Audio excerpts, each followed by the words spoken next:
Good evening, everybody. Hi, everybody. Welcome to the special meeting on Wednesday, April 1, 2015, of the Planning Commission and the Historic Landmarks Board. Thank you, everybody, for being here. I'm going to call the meeting to order on behalf of the Planning Commission and ask Danny Castro to call the roll. Thank you, Chair Cox. Would you like me to begin with the Historic Landmarks Board roll call? If you could do the Planning Commission, then I'll turn it over to John McCoy to call the Historic Landmarks Board meeting to order. Thank you. Commissioner Pierce? Present. Commissioner Nichols? Here. Commissioner Cleveland Knowles? Here. Vice Chair Werner? He's absent. He is absent. Chair Cox? Here. Okay, now I'll turn it over to Chair John McCoy to call the Historic Landmarks Board to order. Good evening again to everybody. I'd like to call to order the special meeting this Wednesday, April 1st, 2015, of the joint session with the Planning Commission and the Historic Landmarks Board of Sausalito. Danny, could you take the roll? Thank you, Chair McCoy. Board Member Brown? Here. Board Member Richardson? Here. Board Member Mercado? Present. Secretary Frazier? She is absent, excused. And Chair McCoy? Present.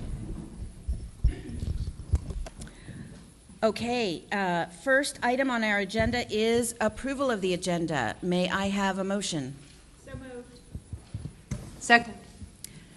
All in favor? Aye. Aye.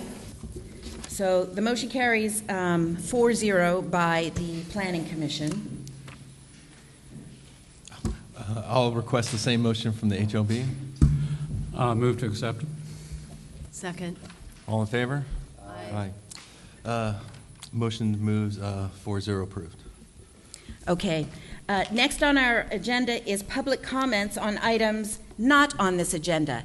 Is there any member of the public here this evening who would like to comment on an item not on our agenda this evening? And of course, the only item on our agenda this evening is the Ferry Landing project. Okay, seeing none, we'll move on to discussion, and I, in a moment, will ask for declarations regarding public contacts. But first, several of you have asked to know whether any members of our City Council are here tonight, and in a moment I will ask them to stand up and introduce themselves. But I wanted to let all of you know that this is a meeting of the Historic Landmarks Board and the Planning Commission. Any members of the City Council who are here this evening are here only to observe. And in order to avoid any Brown Act implications, I would ask that you not address comments, questions to the members of the City Council who may be here this evening, but respect their right to listen and learn like all of the rest of us. So with that, are any members of the City Council here this evening? I think I saw our mayor earlier. Thank you, Mayor Tom Theodoros, and then we have City Council member Jill Hoffman. Okay. All right, and now I'll ask for any declarations regarding public contacts. I'll start off and again say I have spoken with numerous members of the public regarding this. I have received numerous emails. Any emails that were not also sent to staff, I forwarded to staff so that the record is complete. Who else would like to declare any contacts? I would make the same statement that I've spoken with numerous members of the public and have received emails and have forwarded them accordingly. I have not received any personal emails, but I did speak with the public when I did my site visit down at the Ferry Landing the first day the story poles were up. People can't hear you. Is that better? Okay.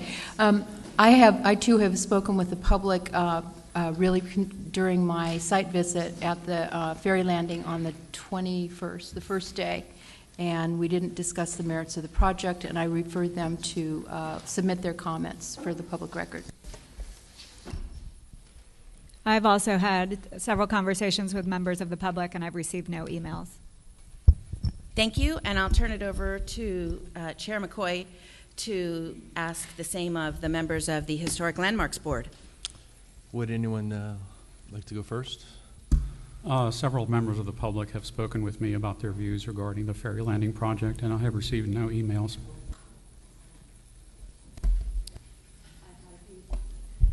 I've had a few conversations with members of the public, but have not had any emails.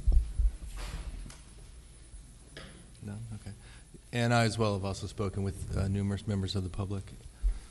Okay, I'm noticing people some raising their hands in the back here. I think all of us have to be aware we don't have enough mics for each of us to have one. So when we are speaking, we have to speak loudly and into the mic so that everybody in this large room can hear us.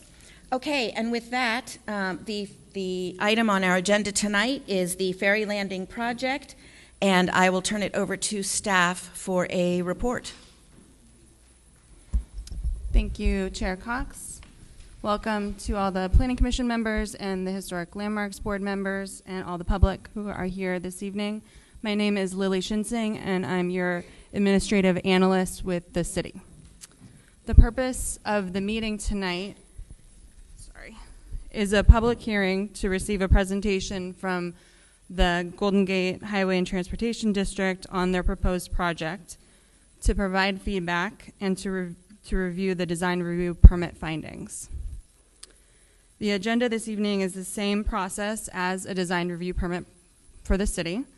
I will present a staff report, and then we'll hear a presentation from the district. Then we'll have commission and board questions. Then we'll have public comment, and then finally there'll be a time for the commission and board members to provide comment and direction, and then continue the meeting for 2 weeks' time to the meeting of April 15th. In terms of the process, the district has been planning to renovate the existing ferry landing and replace it with a new ferry landing since 2008. Per state law, the district is not required to comply with the city's zoning and building ordinances, and is also exempt from the Sausalito Planning Commission and Historic Landmarks Board permitting for a design review permit. However, that the site that the ferry landing is located on is owned by the city of Sausalito, and as the landowner of that site, the city council at their February 10th meeting of this year directed a public process to review the district's proposed project, and that process simulates a design review permit process. The public is invited and welcome at all of the meetings I'm about to talk about. So the first meeting was held on March 11th, and that was a study session with the Planning Commission and the Historic Landmarks Board. And the purpose of that meeting was to receive a detailed description of the proposed project, ask questions, and then provide feedback for the district. The district subsequently submitted a formal application to the city after they considered feedback from the community and direction from the Planning Commission and the Historic Landmarks Board at that March 11th meeting. Tonight we have our second meeting in a series of 4 meetings, and the Planning Commission and the Historic Landmarks Board will receive a presentation from the district on their revised design, and then begin to determine whether or not the design review permit findings can be made for the project. The third meeting, which will be on April 15th, will be another joint meeting with the Planning Commission and the Historic Landmarks Board, and that will be to make a recommendation to the City Council on whether or not those design review permit findings can be made for the project. Then the fourth and final meeting in the series will be the City Council hearing, which will be held on May 5th. At that meeting, the City Council will consider the HLB and Planning Commission's determination and decide if consent can be granted for the project in accordance with the terms of the lease. If the council grants consent, the district is planning on requesting a hearing in front of the Bay Conservation and Development Commission, or BCDC, on May 21st.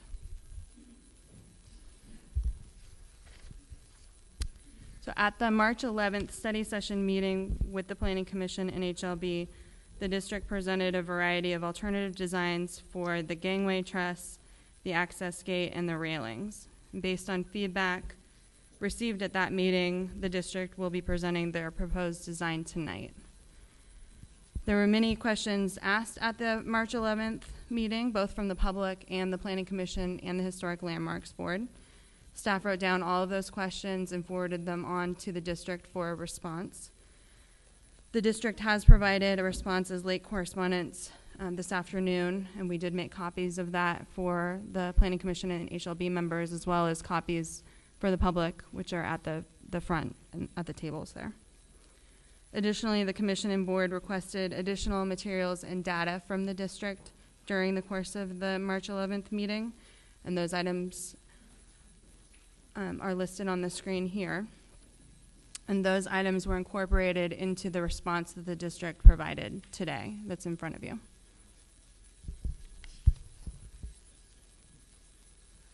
In terms of the existing conditions, the existing boarding system sits on 2 parcels, mainly over water, that are both owned by the city of Sausalito and measure approximately 17.5 acres. The existing system consists of a 110-foot long by 42-foot wide steel float, a 70-foot long by 5.5-foot wide steel gangway, and an approximately 96.5-foot long by 8.5-foot wide pile-supported timber and concrete access pier. This access pier connects to a 95-foot long by 20.5-foot wide landside pier. The district leases approximately 51,402 square feet from the city for their operations. The site is both designated as an open area in the general plan and an open area in, it's also zoned as open area. And the specific purposes of the open space and public zoning districts are to preserve the existing city-owned open space and parks and to provide guidelines for development and use of facilities on city and federally owned land. Additional purposes of the open area zoning district, the specific purposes, are to ensure the retention of certain open water areas and shoreline areas for water-oriented activities in conformance with the general plan, and also to enhance the natural and scenic qualities of the waterfront, and also to accommodate the needs of navigation.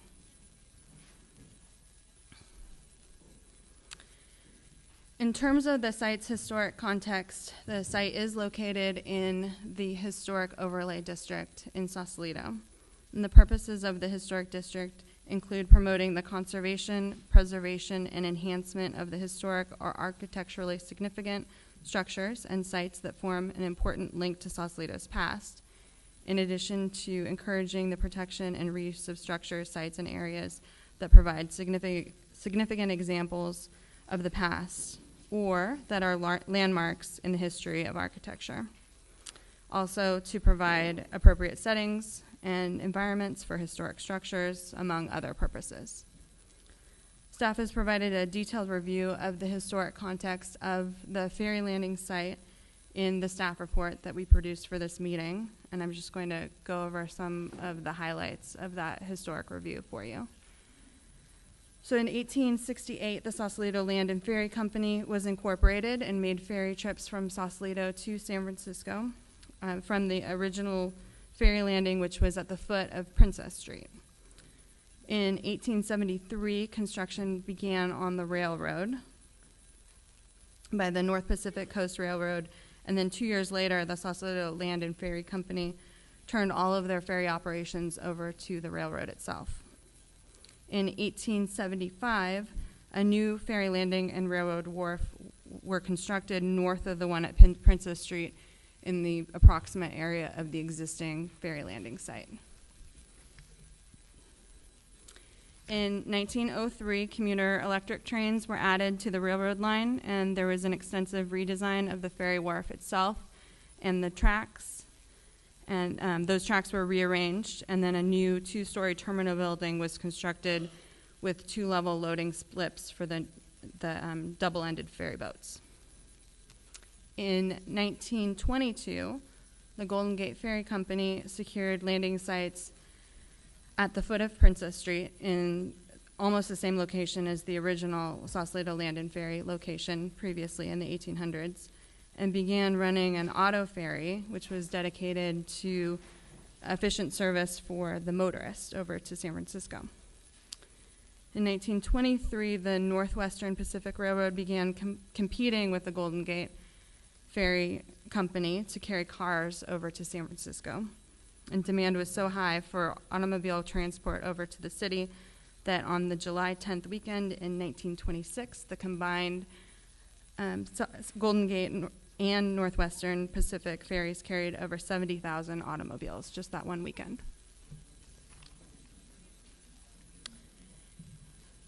In 1929, the Northwestern Pacific Railroad and Golden Gate Ferry Companies were merged to a new company. Also in the same year, the Golden Gate Bridge District was organized with the principal task of building the Golden Gate Bridge. In 1937, the Golden Gate Bridge was opened up to traffic, and this slowed demand for the auto ferry boat substantially, as people were now able to drive over into the city. In 1941, the ferry boat Eureka made its last regular run to Sausalito for the Southern Pacific Golden Gate Ferries Company, and then both commuter and steam train service was also eliminated from Sausalito in 1941. In 1942, the railroad tracks were rerouted and new track was laid in the Marin ship for the shipbuilding effort for World War II. And by 1950, both of the ferry landings were abandoned. In 1969, there was a study that was commissioned for a ferry system to be operated by the Golden Gate Highway and Transportation District. And in 1970, the district began its public ferry service between San Francisco and Sausalito, pursuant to a lease agreement with the city and the district. In 1995, the district began on reconstruction of the ferry landing by removing the abandoned timber piles, a steel gangway, a floating dock, and then installing the access pier, a steel floating dock, and an aluminum gangway. And in 1998, the city began work on the construction of the access pier and other improvements to the ferry plaza area. So that brings us to today and the current proposal, which is the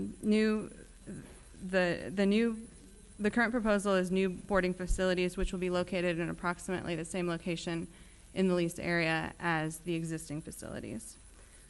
They're proposed to consist of a new 150-foot long by 53-foot wide concrete float, a new 90-foot long by 19-foot wide steel gangway, a new 96-foot long by 21-foot wide pile-supported concrete access pier that will connect to the existing landside pier. During construction of the new ferry landing, there'll be a temporary landing that would be installed southward of the existing ferry landing to provide service during the construction. And the district, in their presentation this evening, will discuss the purposes of their project and go into detail on the project's design. Just wanted to provide some detail on those features that were changed from the prior meeting on March 11th. So the revised design contains three different features that were changed. It should be noted that the district has provided two different color options for the board and the commission. One's a steel color and the other is a blue color. And I'm just showing the steel in these images here. So the gangway is, again, 90 feet long and 19 feet wide with a 16-foot wide clear walkway. The gangway framing will consist of two steel tube trusses, which are going to be 8 feet tall on each side of the gangway. The top of the trusses would be 5 feet above the walkway surface. And the overall height of the truss has been reduced by 3 feet from the previously designed arched cord that you saw at the March 11th meeting. And it's also been reduced in height by 1 foot from the flat top cord that you saw at that meeting. The access control gate is proposed to be located at the end of the new access pier. The district selected what they called the simple gate design. They presented that at your March 11th meeting, which has no roof or a curved header above it. The gate is 8 feet tall and consists of two 8-foot wide swing doors. And the gate Framing will consist of galvanized steel pipes. With regard to the float design has not changed from the March 11th meeting. It is going to be constructed of concrete. It'll be held in place by 5 60-inch diameter steel piling, 2 which will be located at the front of the float and 3 at the rear. The access pier would be 21 feet wide and 96 feet long, with a 5-foot wide and 31-foot long belvedere, or the bump out, on each side of the pier. And the pier has been reduced in size from 25 feet to 21 feet. The access pier will be constructed of concrete and supported by 15 24-inch diameter steel piling.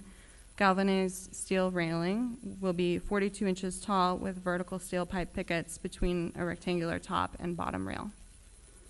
Should be noted that the staff mentioned this at the last meeting, but staff did have a conversation with BCDC staff on March 6th, and BCDC staff reported that they are still continuing to recommend the installation of the belvederes on the access pier. Can you say that again? I missed it. Sure. The BCDC is willing to? No, BCDC has their same position as they did at the last meeting. Yeah, that the belvederes, they're still recommending that the belvederes remain. The charge of the Planning Commission and Historic Landmarks Board is to determine if the findings for a design review permit can be made for the district's project. The Commission and Board will have a meeting in 2 weeks to finalize and forward the recommendation to the City Council. Staff has prepared tables, which are in your staff report, that address each of the required findings with staff comment alongside. We're asking tonight that the Commission and Board discuss each finding to ensure that you agree with the staff comment. We've also identified several findings that staff suggests the Commission and Lily, pardon me just a second. I think someone accidentally hit the light switch back there. Thank you. So we're recommending tonight that you go through each of the findings to determine if you concur with staff's comments. We've indicated several findings that we recommend you discuss in depth to determine if you can make the finding or not. And those include the ones that I'm going through right now and have highlighted on the screen. So that's compatibility with the historic district, consistency with the historic design guidelines, design character of the project, project scale in the context of the surrounding buildings and structures, views from public and private property, privacy, and crowding and overwhelming neighboring structures. And Lily, were you asking us to comment on all of those this evening? Yes. Unfortunately, we just received a 15-page document from the Golden Gate Bridge District, which answered a lot of the questions posed by us and members of the public. I did not receive it in the email. Was it emailed out to us? I didn't see it in the email. We received it this afternoon.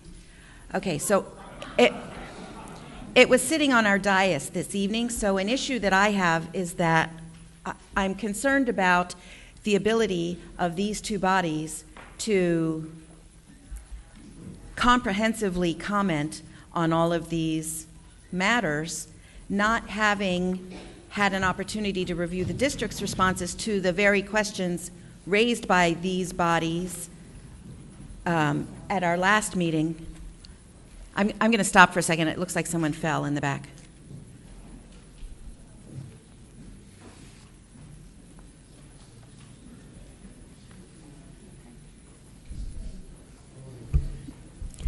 Okay. So, Chair Cox, if we could just point out, if people are going to sit up against this wall here, there's a little lip between the floor, and it's a hazard. And I'm sorry. Okay, did everybody hear the city attorney? If anybody's going to sit against the wall, there's a lip that extends out from the wall, so please be cautious not to trip on the lip.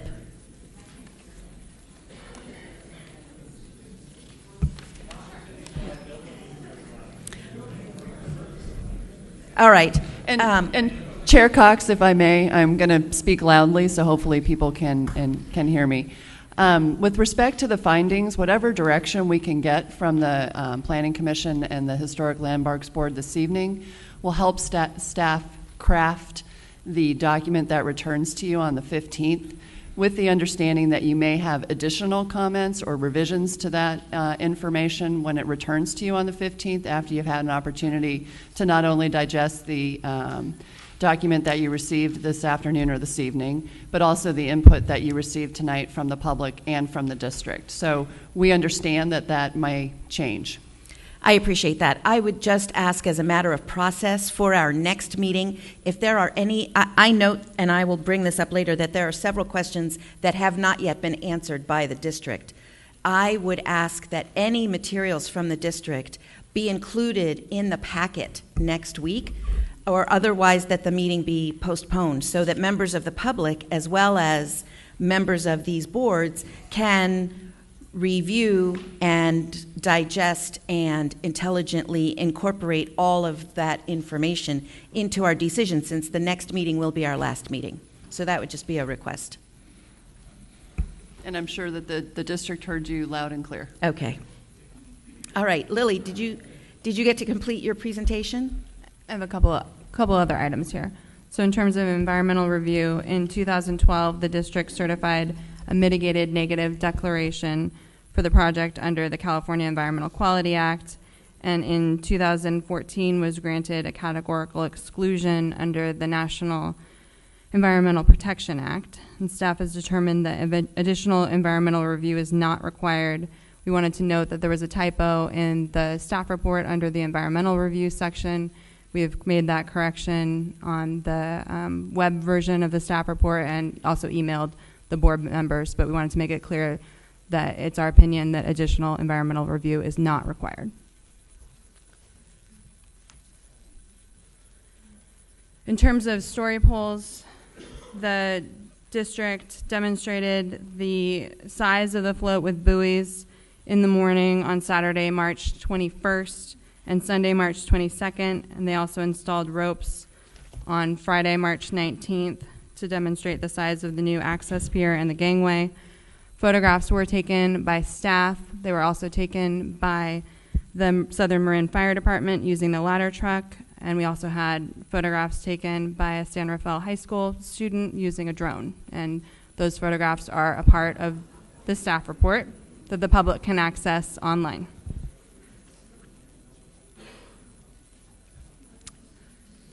So that concludes my portion of the staff report. Our recommendation tonight is to next accept a presentation from the district, then to take public comment, then to discuss a recommendation to the City Council on a determination of the design review permit findings, provide direction as appropriate, and continue this hearing to Wednesday, April 15th. And with that, I'm going to turn it over to the district for their presentation. Okay, before that, let's see if there are questions of staff. I'll turn it over to the HLB for any questions of staff. There we go. I have just one question, Lily, if you could just do me a favor and go back to, in the staff report, if you could a little more slowly go through the findings, the specific ones that you would like us to focus on this evening, so we can highlight those. Sure.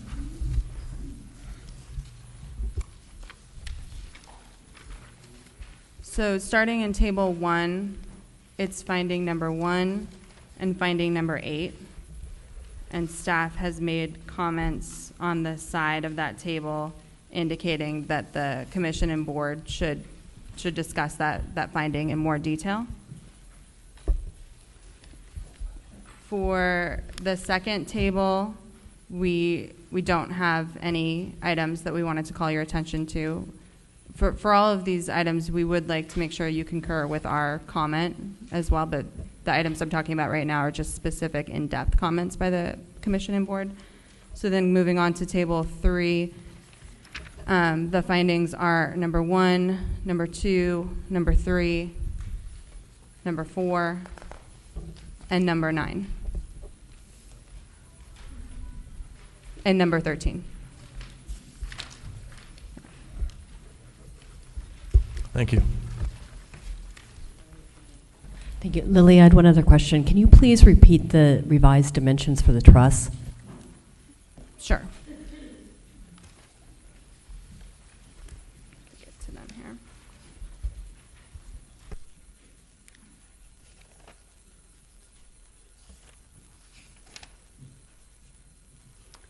So the truss is,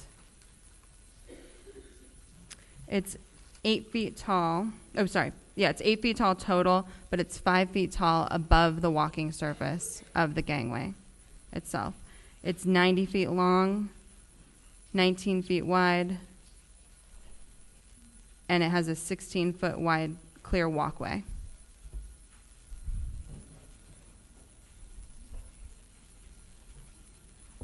I have another question of Lily. Would you repeat the specific items which were modified in the new design? Sure. So that was the height of the gangway. And so that was reduced, depends on what version of the gangway you're looking at. For the arched gangway that you looked at last time, it's reduced in height by 3 feet. For the flat top gangway that you looked at last time, it's reduced in height by 1 foot. The other modification is the access pier. There was an option at the last meeting of 25 feet or 21 feet, and they reduced it to 21 feet in width. And then the other modification or the selection by the district is the design of the gate itself. So if you recall, you had 3 different options at the last meeting. They selected the simple gate without the top roof. Thank you.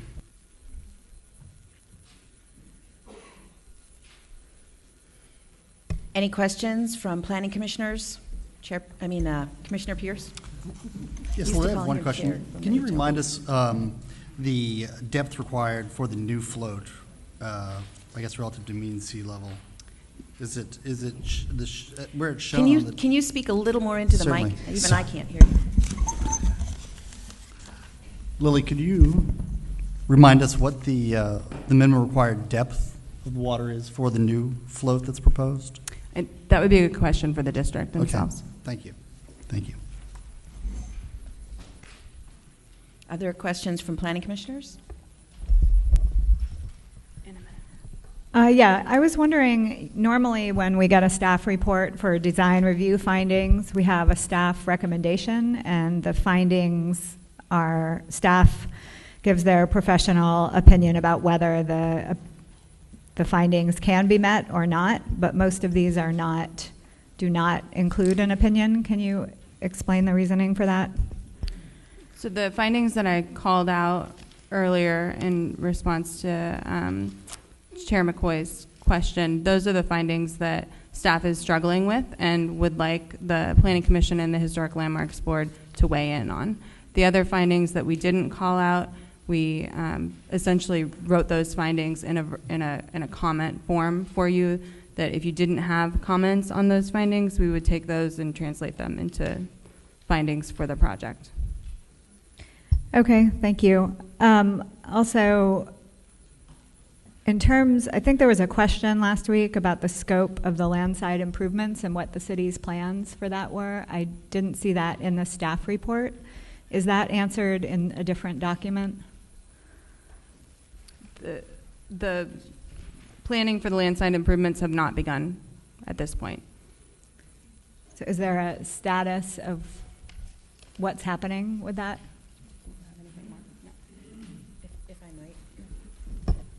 If I may, I did notice question 41 says, what land side improvements are required? How will they be paid for with increased taxes or bonds?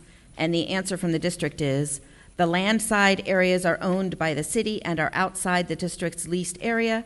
The district has secured a federal grant and has offered to pass through $2 million for land side improvements, which scope is to be developed during a future public participation process led by the city.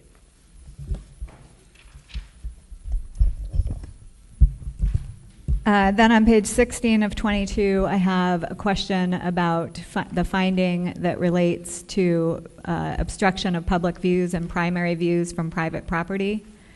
And it doesn't seem clear to me whether normally we look at, in our general plan, at views only from residential parcels as being protected under the general plan. Is that the case here? Or is the yacht club not considered private? The yacht club is on public, city-owned property, so we included that in potential view impacts on public view impacts, essentially. So we did provide some thoughts there for you and some photographs. So you're considering the Sausalito Yacht Club to be public? As it is on city property, correct?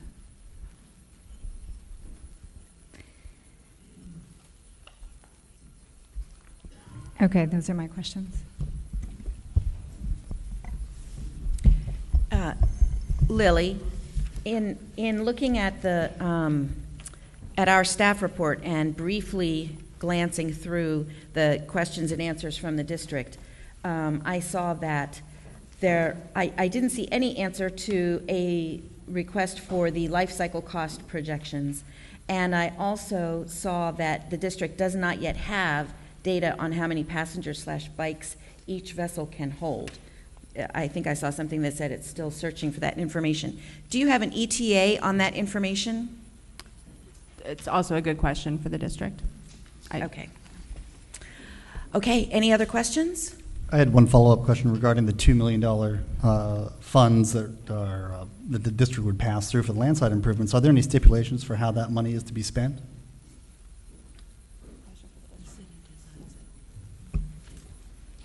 Not that I am aware of. Perhaps the district's aware of any restrictions on those funds and can address that question as well. Thank you. Okay, then we will turn it over to the district for a presentation. As we did at the last meeting, may I ask that the various members of the district who are here this evening introduce themselves, and then we'll look forward to a presentation.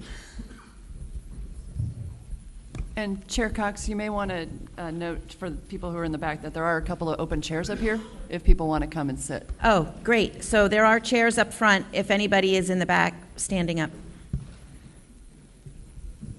Also, while we're listening to the presentation, I am collecting speaker cards. So anybody who would like to speak, I would encourage you to fill out a speaker card. Yeah, and Chair Cox, if they deliver those to the staff table, we'll get them up to you. Great, thank you. All right, did the district want to introduce themselves? My name is Eva Bauer. I'm the chief engineer for the Golden Gate Bridge Highway and Transportation District. My name is Jim Swindler, and I'm the Ferry Division Manager. Stand up. My name is Jim Swindler, and I'm the Ferry Division Manager. Good morning, or good afternoon. My name is John Eberly. I'm the Deputy District Engineer at the Golden Gate Bridge. I'll let the other team members introduce themselves.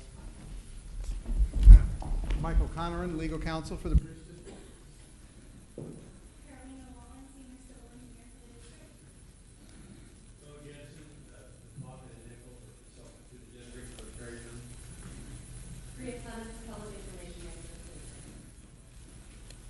Thank you.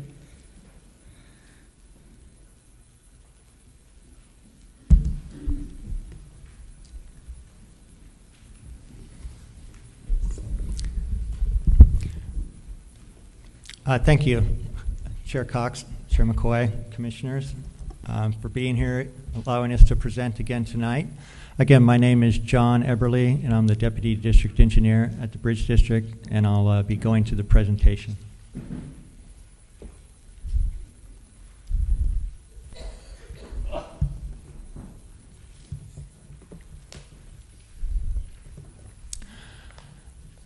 The Golden Gate Ferry provides public transportation service between Larkspur, Sausalito, and San Francisco. We've been operating our ferry service since 1970, over 40 years. We are the largest ferry operator on the bay. Last year we had over 2.3 million passengers that we carried across the bay. Sausalito, approximately 793,000 passengers. The reason for the project: we want to replace our aged ferry landing structures to keep them structurally sound. As I said, we've been operating since 1970. Some of our facilities, not just Sausalito, but San Francisco and Larkspur, are in need of repair. At the time that we do repair, we also want to bring these facilities into compliance with current ADA requirements. We've also identified secondary benefits of the project. We want to improve our operational efficiencies. Running public transportation needs to be subsidized. It's being subsidized by tolls across the Golden Gate Bridge. To the extent that we could improve operations, we could reduce the amount that we subsidize our transit facilities. The ways that we are looking to improve our operations is we want to standardize main deck loading of vessels. Currently in Sausalito, we load vessels on the main deck. However, in San Francisco and in Larkspur, we load off the upper deck. So that is an operational problem for us. We're also looking to better manage the loading and unloading of passengers, including bicycles. As you all know, there's a number of bicycles in Sausalito. Loading them on main deck, unloading them on upper deck in San Francisco, again, creates operational inefficiencies. Another benefit of the project is to upgrade emergency preparedness.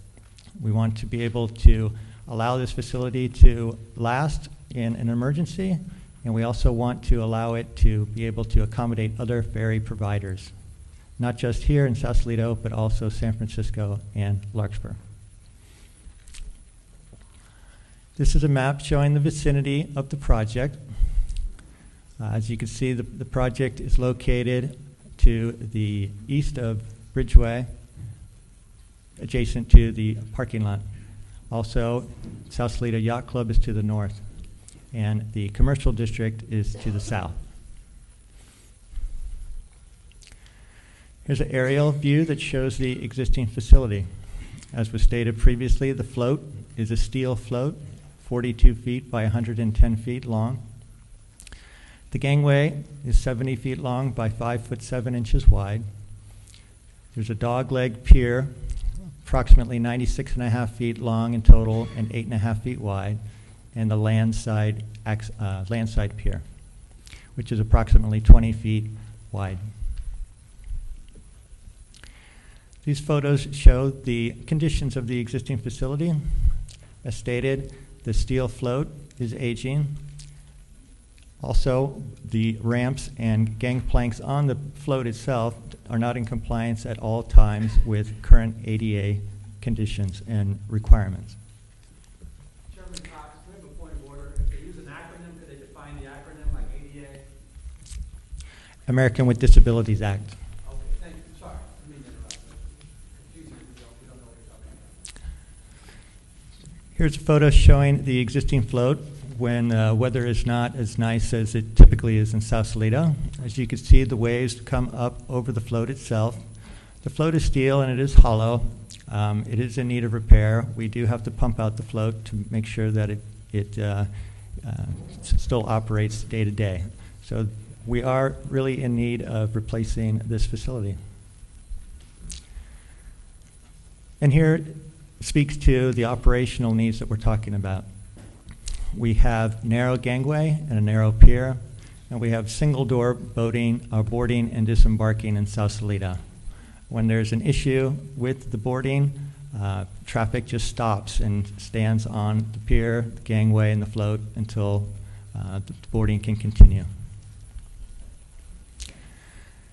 So what are we proposing on our project?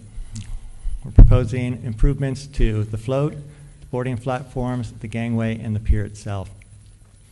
This pointer, I don't know if there's a pointer on this here, but the arrows point out the large gray area to the far right is the concrete pier. That's 150 feet long and 53 feet wide. There are hydraulic gangplanks that extend off the boarding platform. Those reach out to the vessels. Those are 8 feet wide, and there are 2 of them. Currently, there's only one ability to board and unboard from one door on the vessels. Those go to a boarding platform, which is 16 feet wide. The hydraulic gangplanks are spaced 48 feet center to center. The boarding apron is necessary because different vessels have different freeboard, so the boarding platform must be raised and lowered in order to accommodate the gangplanks on our different vessels. So the boarding apron is there to, again, provide compliance with American with Disability Act guidelines. Boarding platform then goes to a fixed landing, which goes to the gangway. The gangway is 90 feet long and 16 feet clear width.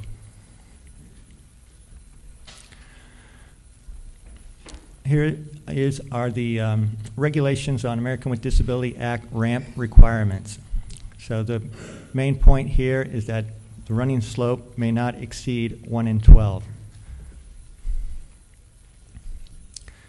On our current facility, we have both a gangway, which is this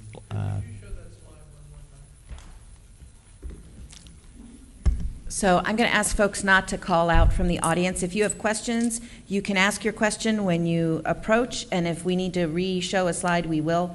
But I would, because not everybody can hear what everybody's saying, and just to have an orderly presentation, I would ask that you hold your questions until it's your turn to speak. But I will ask, since we did interrupt, you said it's the ramp run cannot exceed 1 in 12. Can you explain what you mean by the ramp run?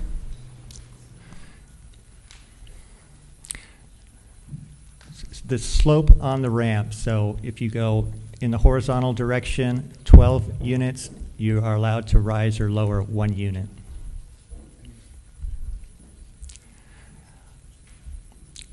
Here is a picture of the existing facility.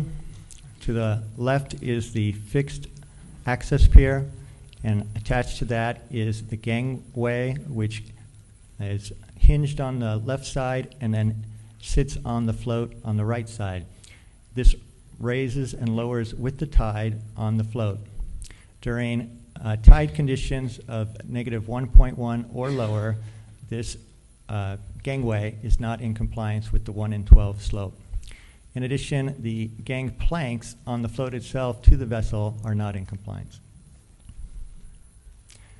Here is a rendering which shows at the lowest possible tide at Sausalito, the gangway slope at low water is 1 to 9.5.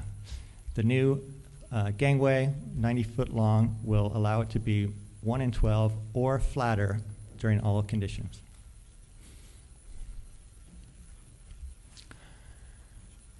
The operational needs, currently boarding and disembarking from vessels is through 1 door. The current ramp width from the float to the vessel is 4 feet wide. Ridership, again, 793,000 last year. Weekday average ridership, 1,944, and weekend, 2,758. So we have a lot of people we're trying to board and come to and also leave Sausalito. The NARI facilities impact the boarding and disembarking. So during our design, we want to improve these operations. So the vessels are being retrofitted with 2 8-foot wide doors. The project will provide 2 8-foot wide ramps that will connect to those doors to the float. The 8-foot ramps will then connect to the 16-foot wide boarding platform. These new wider facilities will greatly improve boarding, disembarking, and our operations. This slide shows the different vessels that the district has. The vessel to the left is called a Spalding class vessel. That's the typical vessel which is used in Sausalito. The other 2 are high-speed catamarans, which are not used as frequently in Sausalito. All of these vessels have a little different configuration, but the facility has to be designed so that it can accommodate all of these. Here's some information on the district's fleet. We have 3 Spalding class vessels and 4 high-speed catamarans. The Spalding class can hold a capacity from 630 to 750 passengers, 150 to 200 bicycles, but depending upon the mix of passengers with and without bicycles, we can go up to 250 bicycles. The catamarans are smaller, 400 passengers to 450, and the bicycle capacity is smaller also, 20 to 35 on some, up to 100 on the Del Norte.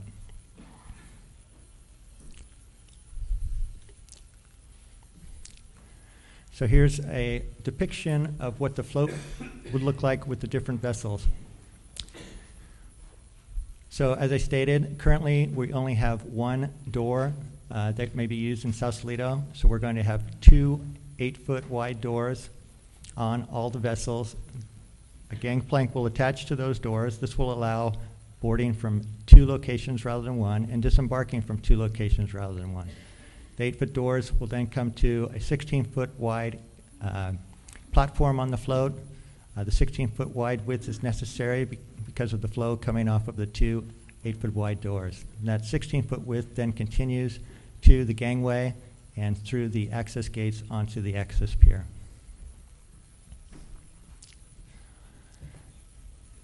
So when determining how wide to make the facility, we looked at some level of service considerations. Level of service for passengers is determined by how closely spaced passengers are when they walk and when they are queuing. We looked at a level of service D and E, which is taken as approximately 10-foot square area per person. Average flow of 20 passengers per foot width per minute.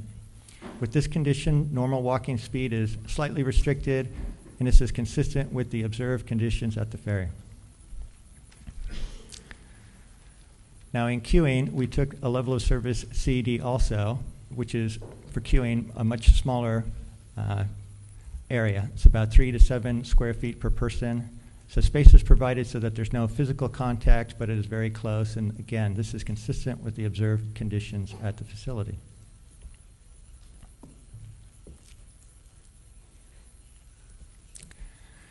So this slide is a representation of what would happen at the facility were we not to make any improvements with the projected growth that we are seeing at the site. What we did is in 2009, we were looking at our passenger counts, and we have projected about a 4% growth rate and projected this out for 20 years. And this is how the passenger counts shown on the slide were arrived at. So there's 408 offloading passengers and 512 waiting passengers. This is an 85th percentile, so that means that 15% are greater than this and all the rest are at this level or lower. So with the current condition, with the narrowness of the one doorway and the gangplank and the pier and the gangway, it takes about 7 minutes to unload people. That's considering that there's no other issues or problems associated with unloading. So no one's stopping, no one's taking photos. People are just walking in a uniform manner off the vessel. Once those passengers clear, then we did a similar analysis of how long it would take to load. Since we only have one door and narrow facilities, we can only board passengers and our bicycles one at a time. So they're sequential rather than simultaneously. So if you assume that you're going to load bicycles first, we have about 13 minutes for the bicycles. And if you then add the passengers afterwards, you have 9 minutes for a total of about 22 minutes. So the problem with this is we have to keep to our schedule. And what this does is we are leaving behind passengers at the facility.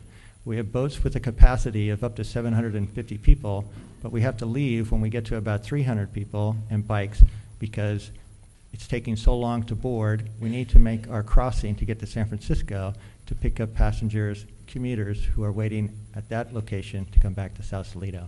What we want to do is be able to load our boats to the capacity of the people waiting or the capacity of the vessels.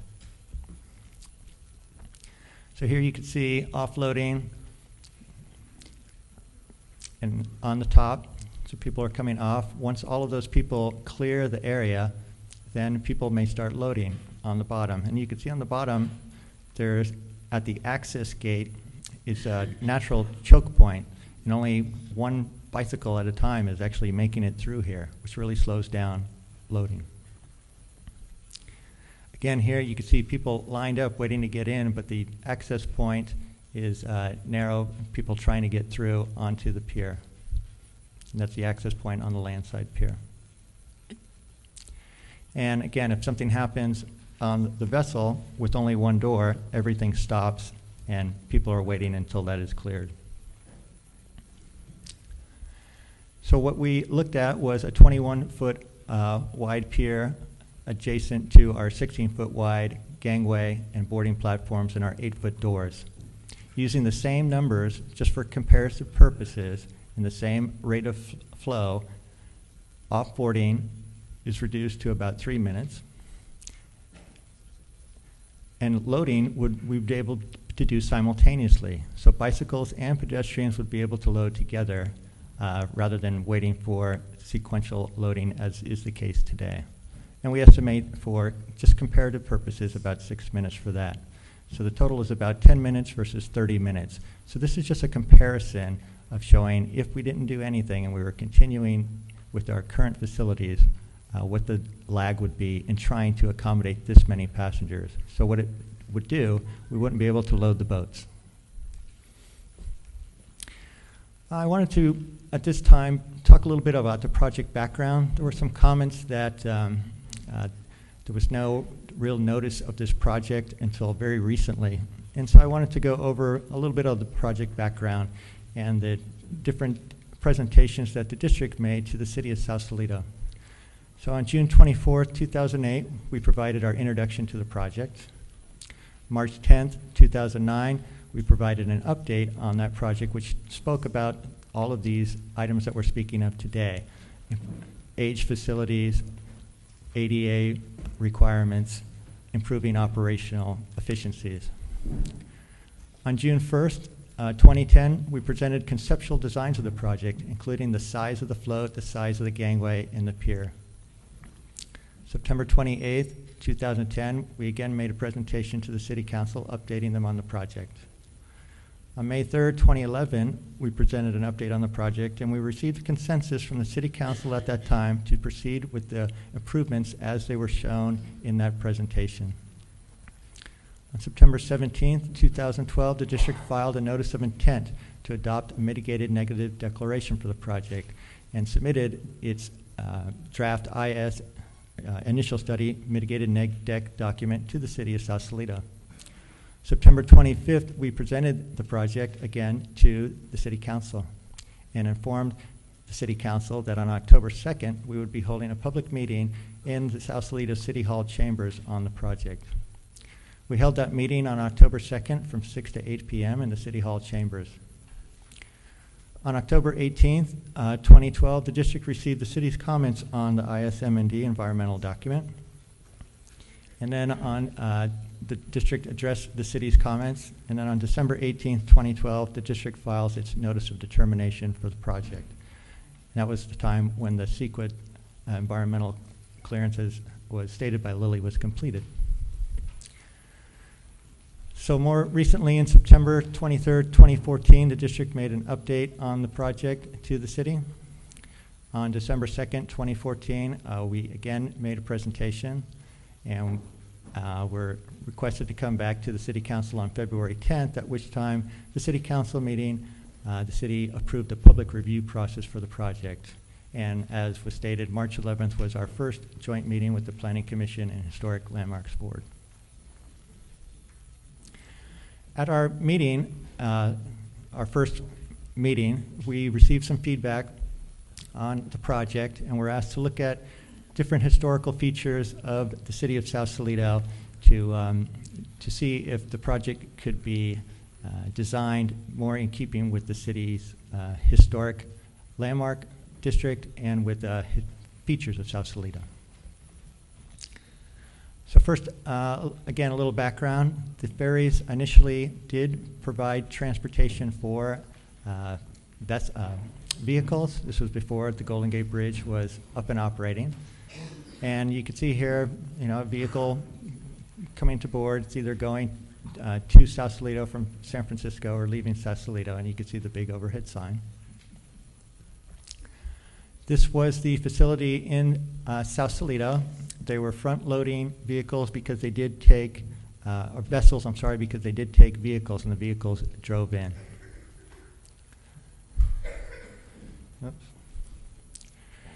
As was mentioned, that ferry service ended in 1941, and there was no service for a while. And then in 1970, the district began operating. You can see here we constructed a facility just to the south of the old facility where the ferries would come in, the front-loading ferries where vehicles would drive on. But this was not for vehicles, there were passengers, so there was a float.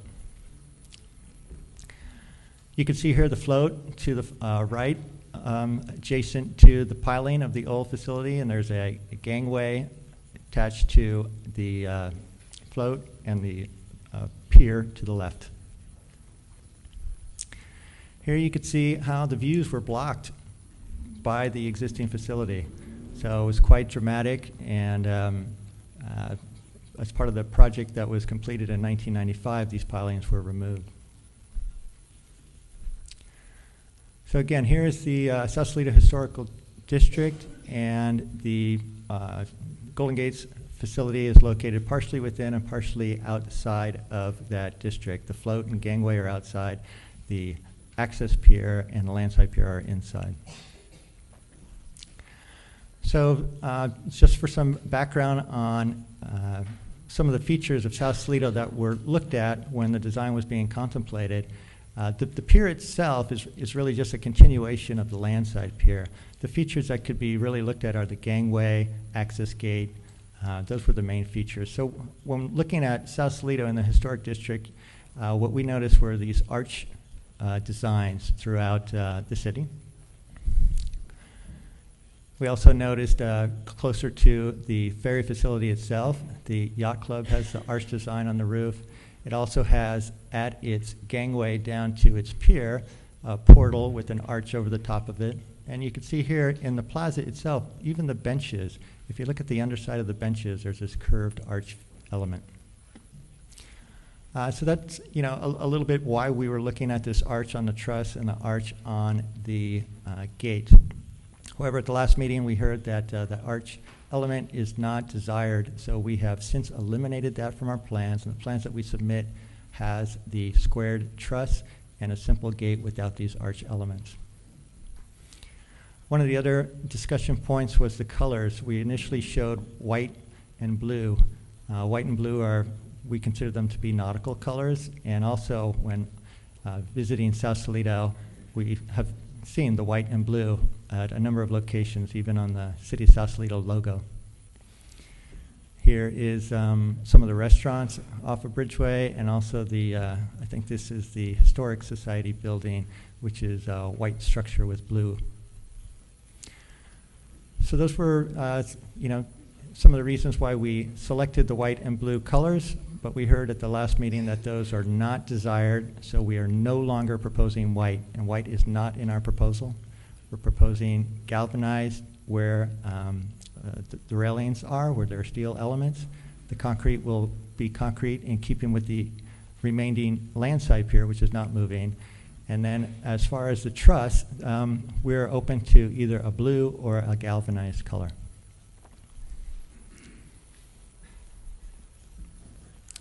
Then there was a discussion on some of the design elements at the last meeting. What we heard from the Planning Commission, Historic Landmark Board, and Sausalito resident comments were reduce the size of the access pier, reduce the width, reduce the height of the gangway, use a gray or darker color if you're going to have colors on the gangway. Keep the railings similar to the existing, use a simple gate, and please provide some story pole equivalent demonstration so that people could see what it looks like out in the site as opposed to the renderings. So as was noted, we originally proposed a 25-foot wide pier and we have reduced that to 21 feet. So we are no longer proposing a 25-foot wide pier. The gangway itself has been reduced.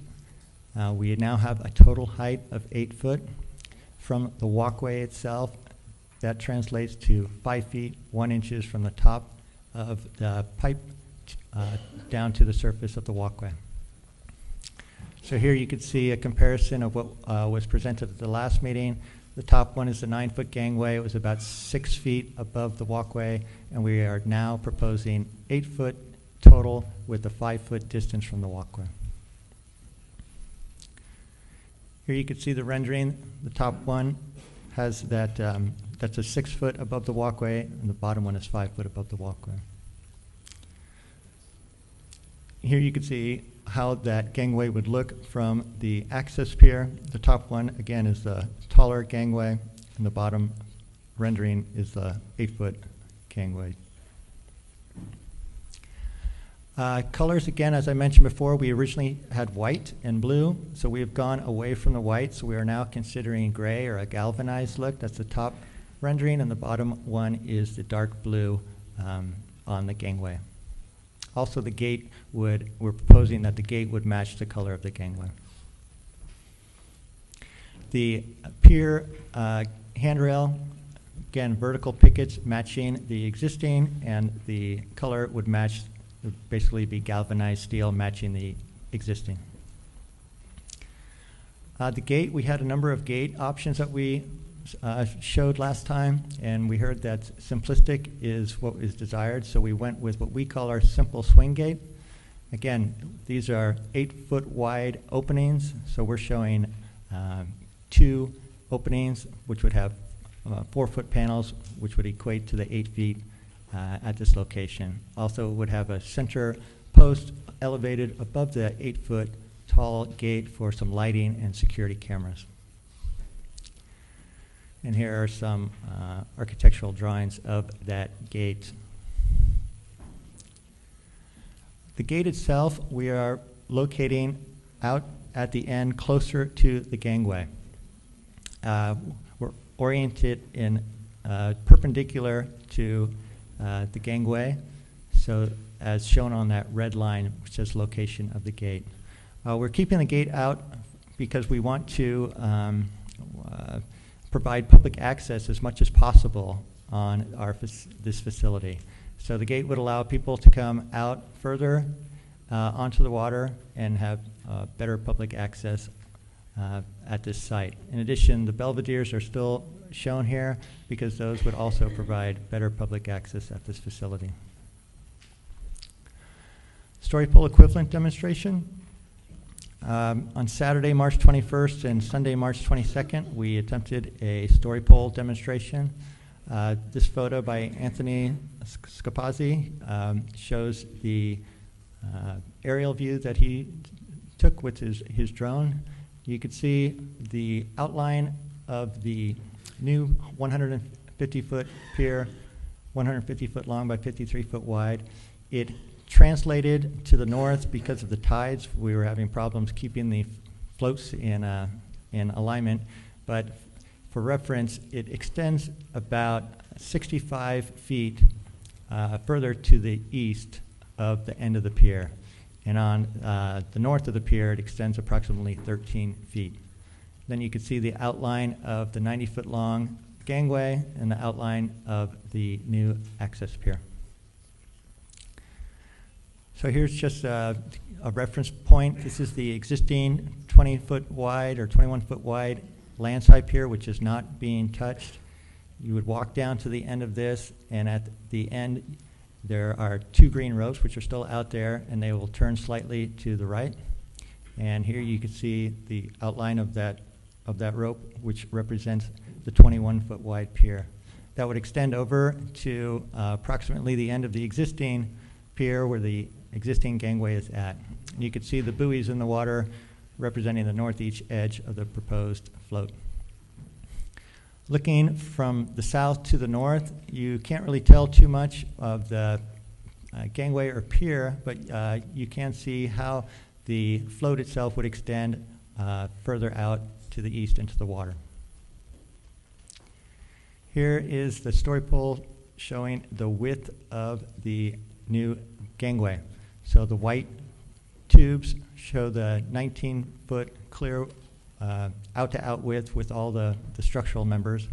And the rope on the right and left show the height, that 6'1" height that we were proposing at the time. We have since reduced that to 5'1".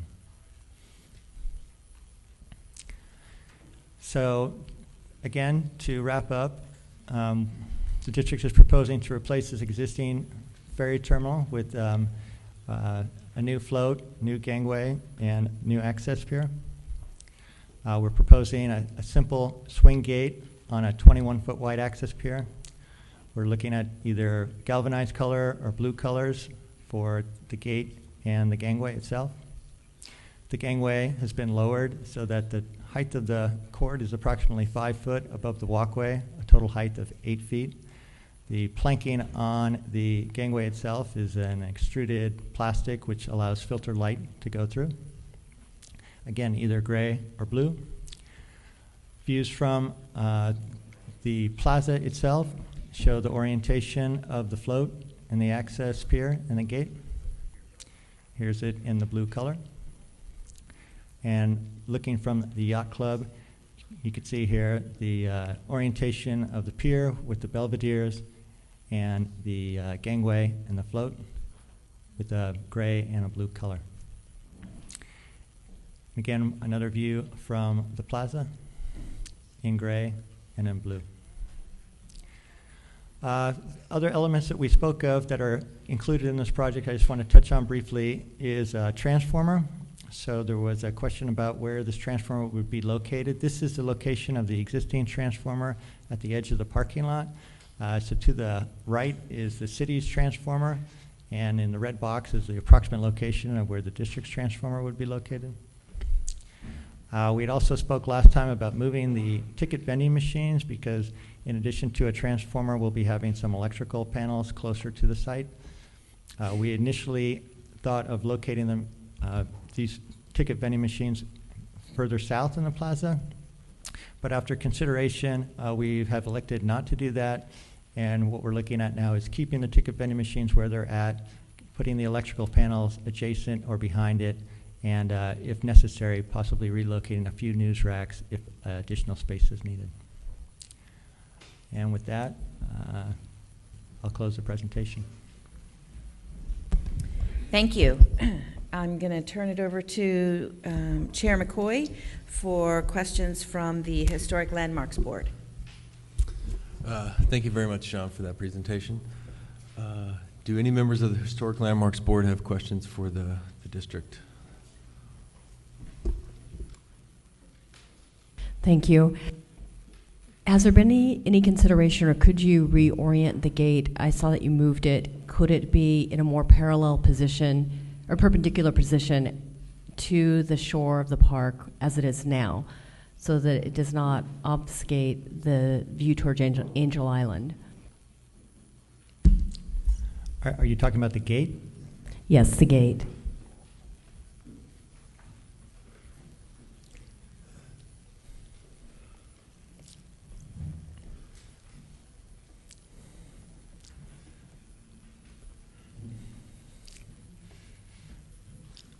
Sorry, I wanted to go back to this plan view which shows the orientation of the gate. Here it is here.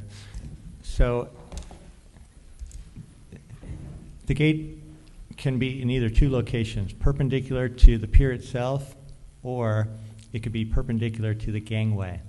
So the orientation that we are selecting is perpendicular to the pier itself because it's the smallest width. It would therefore be the smallest structure out there that would be visible. In order to put it in the position that you are looking at, it would go on a diagonal across this pier. So if you see where the two blue lines are, that is the approximate angle that I think you're requesting to put the gate, and it's just not functionable. It would not function properly, and we couldn't put it in that orientation.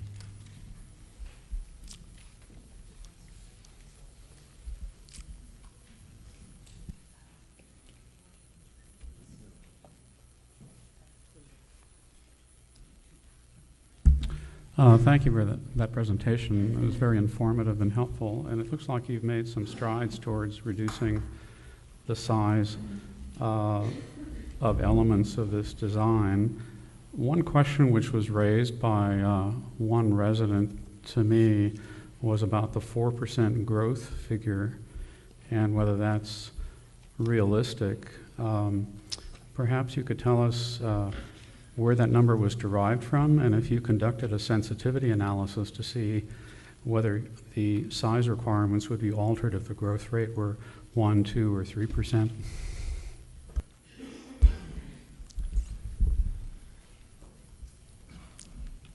In 2009, when we first began looking at this, we looked back at our data back to, I believe it was 2006, and we were looking at our growth patterns. And the patterns were varied, so we had some big years and some small years. And so the 4% was selected as a reasonable amount based on that previous data. Since that time, for instance, last year, I think we had a growth rate of approximately 10%. The year before, I believe it was about 7%. So we've been seeing the growth rate actually exceed what we have anticipated. So we believe that our 4% rate that we selected is a good number.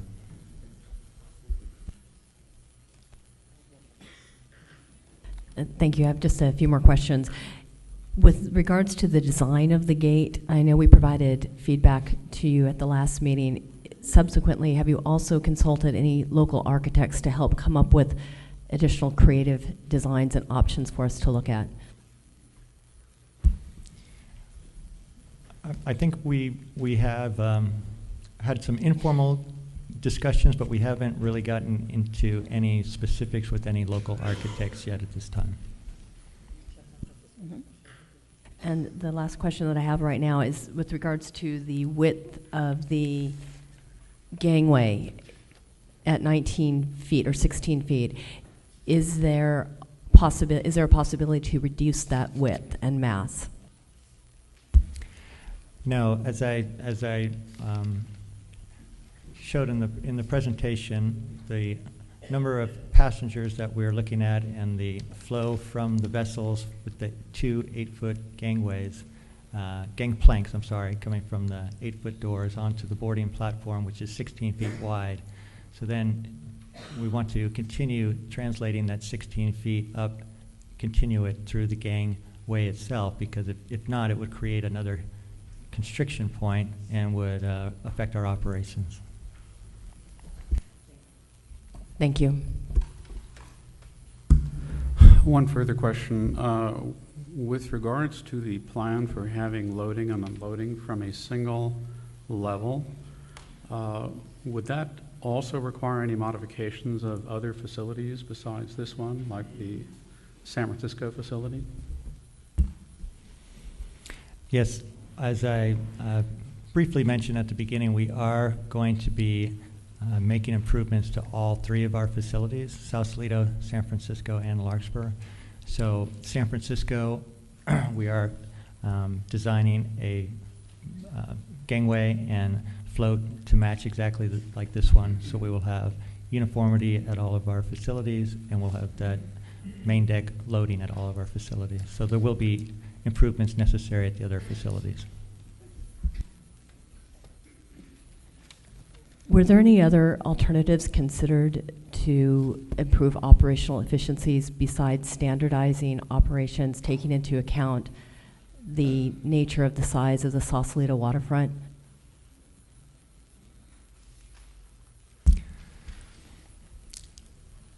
Such as additional ferry runs or additional run on the weekend when there is increased bike traffic? So currently we do have to operate additional ferry service on the busy peak days, and we do that on weekends now.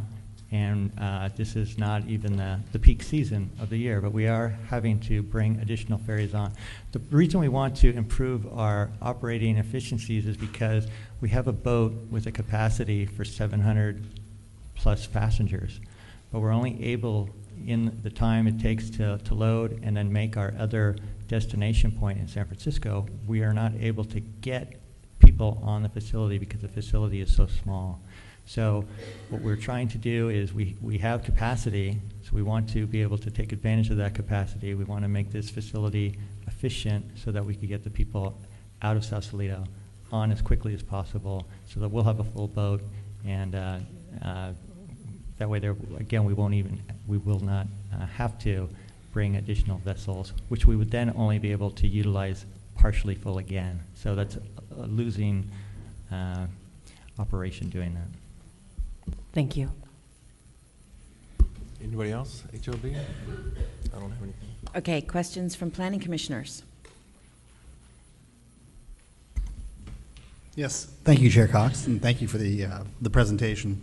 I had a couple questions. One was the length of the access pier. Is that predicated on the distance that you have to have the gangway and the float away from shore to provide adequate depth, or is that based on stacking of pedestrians and bicycles while they wait?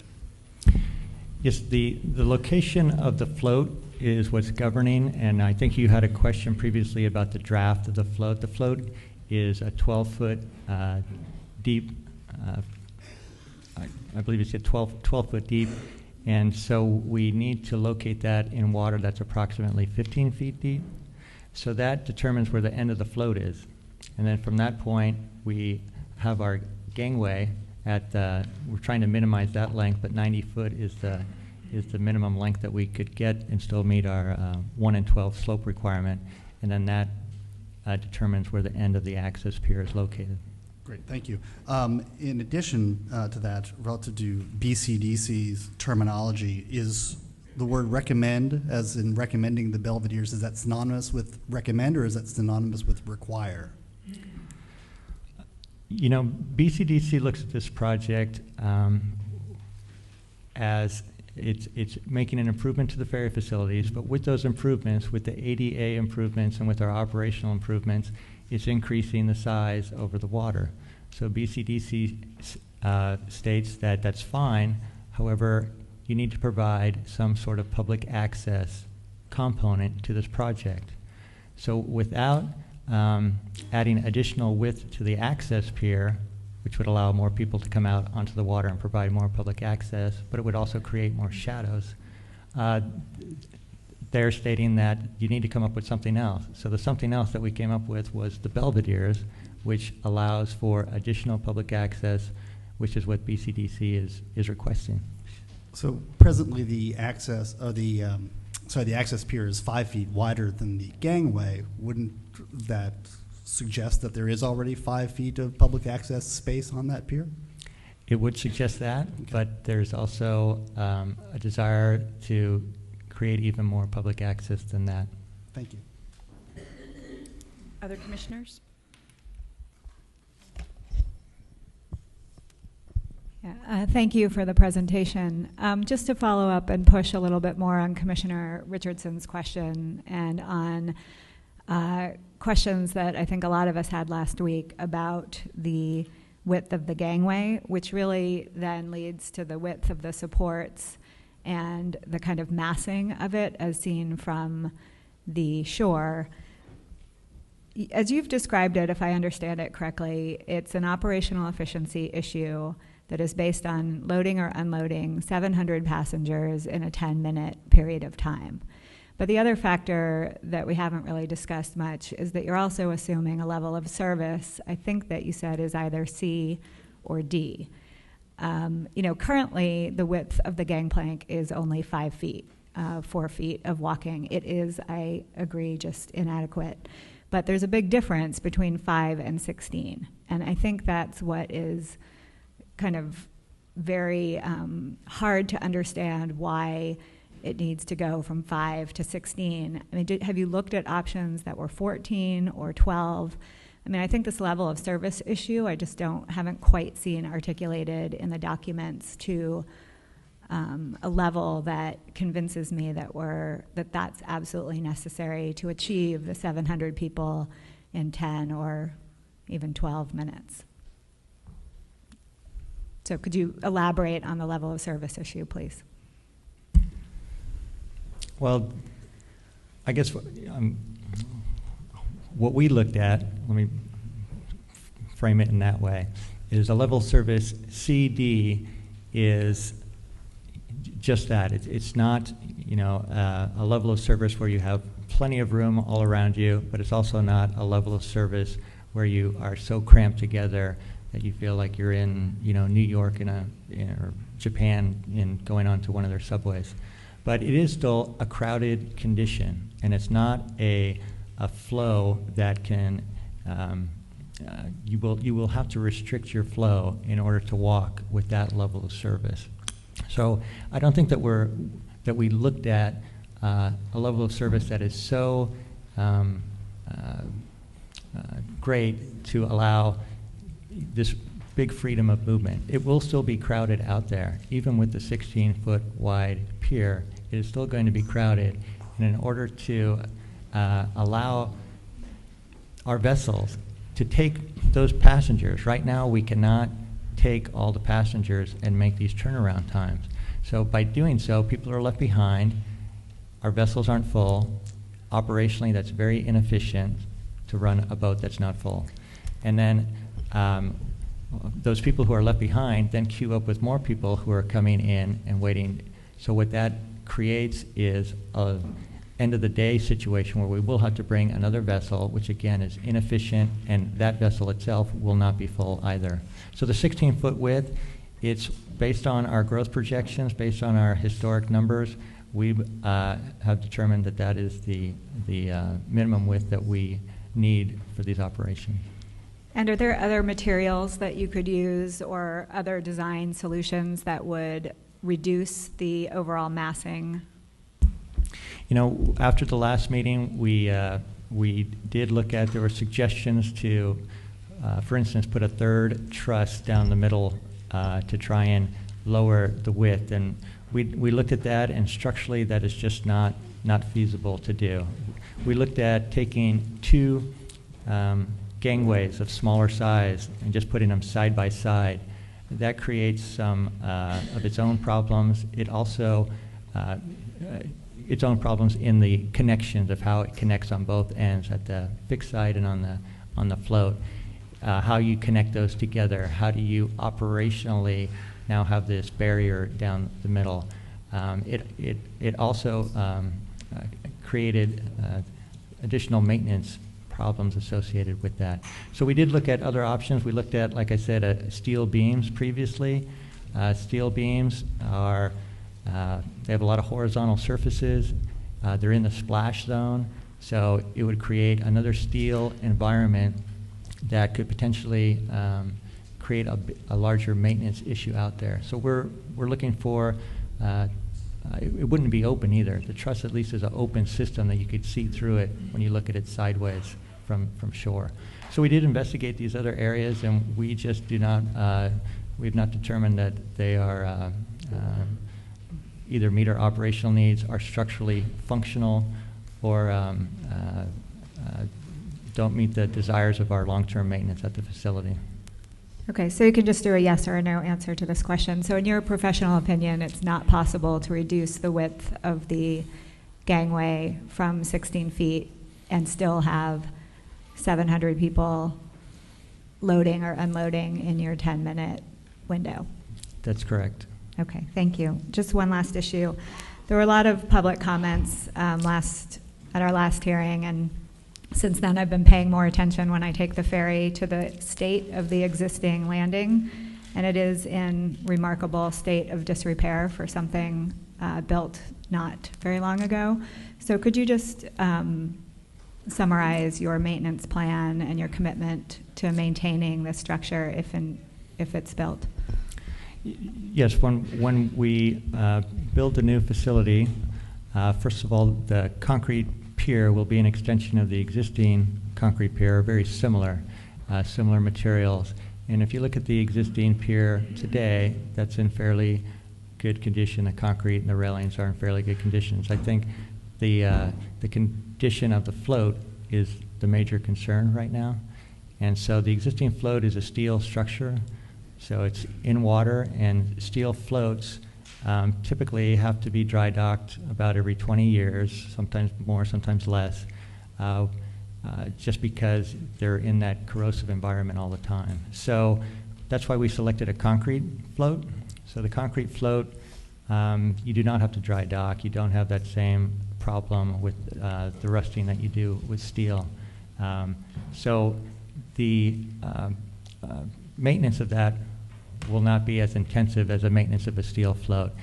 The tubular structure of the truss, again, that tubular element will not collect dust and debris as easily as flat horizontal surfaces, but we will have a maintenance regime in place for maintenance of that to maintain the painting or the galvanization, and also the greasing of the bearings and the resting plate on the float itself. Thank you.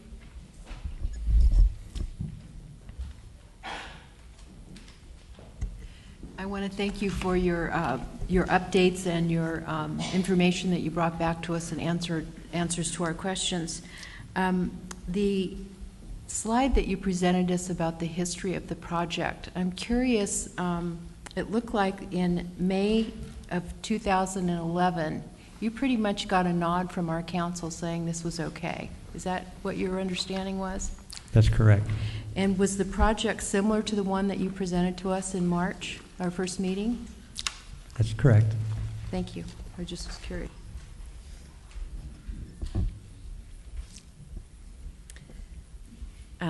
One of the Historic Landmark Board members asked you about whether you had consulted with a local architect, and you said you had, or your consultant had.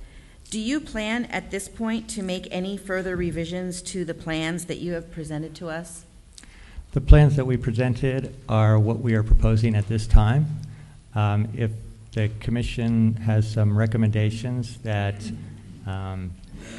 that we could both agree on and concur with, we are willing to look at some elements. We also have stated that obviously the color we haven't finalized, but if there are some recommendations that we can both agree on, we'd like to listen to those, and we could take those into consideration. I don't know if you can answer this question tonight, but would your analysis regarding load time and level of service remain the same if the tourist bikes were transported back to the city in a different manner than on the ferry boats? So I'm not expecting an answer to that tonight, but I would like. And okay. So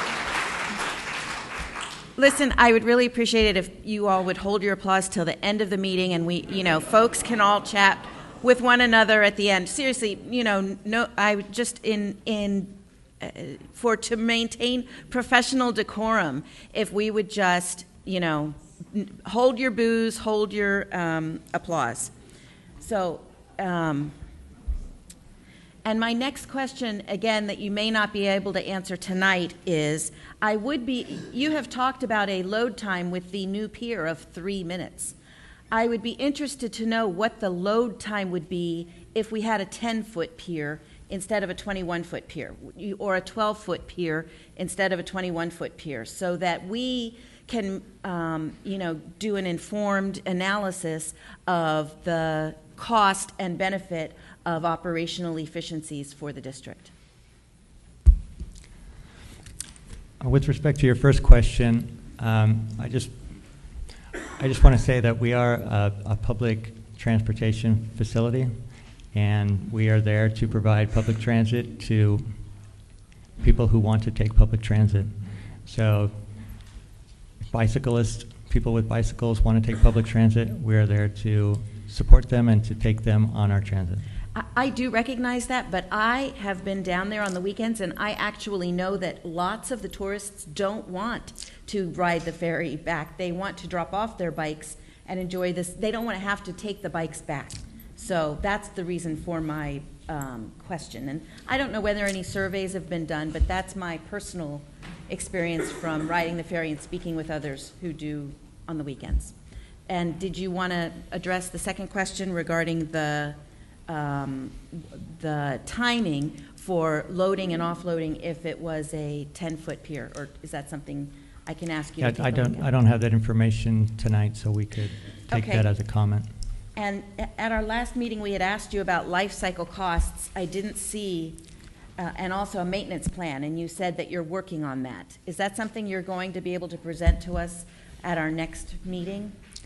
The maintenance and operation plan is typically completed when the design is completed.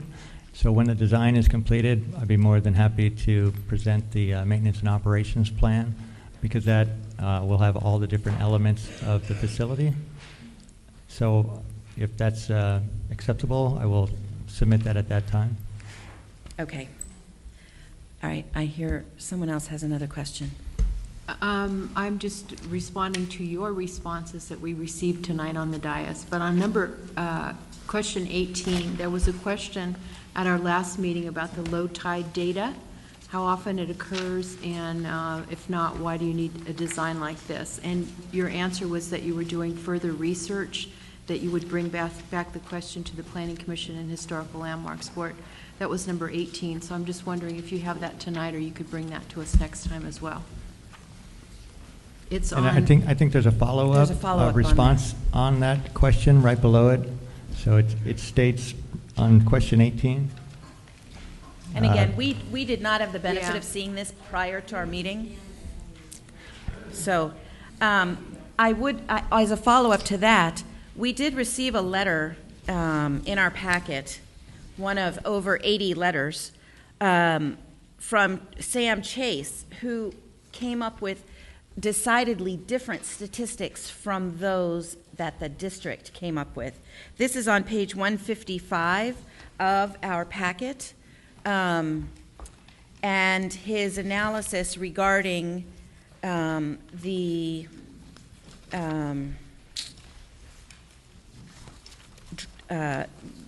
number of times per year starts at page 157. So again, for our next meeting, I would request that my question is, can the district please distinguish between the analysis that Mr. Chase has provided for us and the district's analysis to explain why they vary so greatly? If you could take a look and see if you can answer that question. So I don't have that particular document. Is it included in? It's in our packet that was online. I'm certain that it's pages 155 to 162, Exhibit M, as in Mary.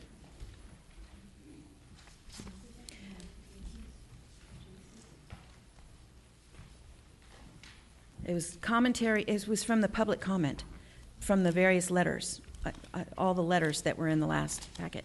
Okay, I don't have any further questions, so at this time I'd like to start asking members of the public to come up and present their questions or comments. So I have some speaker cards. I'm going to call in the order that I have the speaker cards. If anybody else would like to ask questions and hasn't yet provided speaker cards, please do. Please know that the Golden Gate Bridge District and staff will not be answering every question from the members of the public as posed. Instead, we're going to use the same approach that we did last time, which is to make a list of all the questions, and then if the commissioners or the Landmarks Board believe, or the staff believes it's productive to answer some of those questions, and time permitting, we may towards the end of the meeting. But rest assured, we will record the questions. We will ask for responses to the questions from the Golden Gate Bridge District, similar to what was provided this evening in this 15-page document, only hopefully perhaps a little sooner for the next meeting. Okay, and with that, I will ask Adam Cravazzi to lead us off. He had to leave, Chair Cox. Okay, then I'm going to go to Bill Versace. What? Yeah.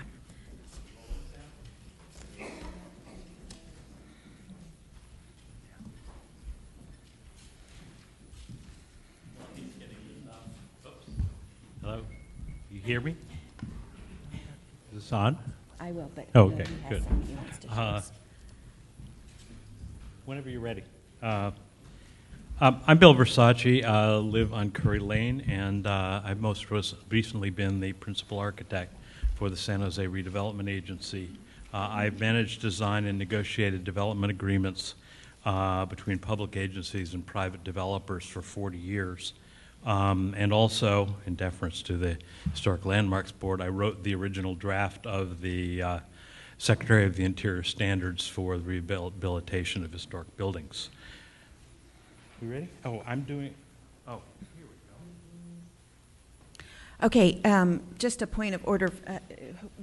Where is our clock? Okay, so our clock is up here. Okay, I was waiting for it to be set up, so I don't want to count that time. Okay, we'll start it again, Mary. That's okay. I didn't realize you were waiting for something to be set up. Oh, yeah, I was just waiting. Okay, the district objectives for this project are more efficient operations, and the benefits the community is seeking are more attractive facilities and easier waterfront access. I strongly support the district's intention. I think the basic planning of the facility, the engineering of the facility is sound, but the design is fundamentally flawed in terms of both operations and public benefit. The community, which one of these? This one? The community's been outspoken about gangway design, and certainly more acceptable solutions are possible. Even with the changes, it's really overscaled and over-designed. It's clumsy and redundant. I mean, the handrails are a completely separate structure from the trusses, which is very unusual and makes it very complicated and reduces the transparency. What I think is needed is a different design that integrates the technical requirements and the aesthetics into a simple functional design that isn't just a rehash of the existing failed design.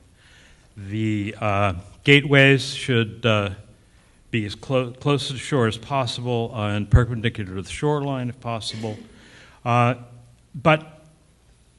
perhaps right at the curb. At the district's other facilities, security and boarding controls are separate, and which gets the passengers inside the terminal in a holding area before the ferry, and that facilitates boarding of the ferry, rather than it being determined by the last straggler from the longest point away. We'll return to that. The simple gate is obviously most acceptable, but I think it should be shorn of the Big Brother element on top. If we need lighting and security camera, I don't think it requires a huge structure like that, and it's the same problem we all have with the gangway. Proposed lighting you just saw, and I'm not sure that some may consider drilling platform lighting 200 yards offshore to be out of place in Sausalito. The ferry trips are based on the capacity of the vessels, not the number of trips. Can't go into it here, but the landside design should be based on normal daily loads rather than seasonal peaks. And that changes what the problem is in managing them on shore. The accommodation must be planned for overflows, but the overflow crowds, but as an exception. If we look at the passenger loading side alone, basically they're just dumping the passengers onto the plaza, which makes this the city's problem rather than the, Up to the judge. How much more do you have, sir? I am on page 4 of 6. Finish page 4 of 6. I'm going. Okay. We'll just do it. Go. We're wasting time. I'm going to let Mr. Versace finish, but I'm going to hold everybody else to 3 minutes. If you don't finish and you want to stay and comment at the end, that's fine. But I want to make sure we hear from everybody. That's what I was planning was to do it later. But at any rate, the peak tourist load should really be an exception. Shouldn't be the base load. Tourists expects crowding. It makes a festive atmosphere, and anyone going downtown expects that. If we look at the passengers loading side,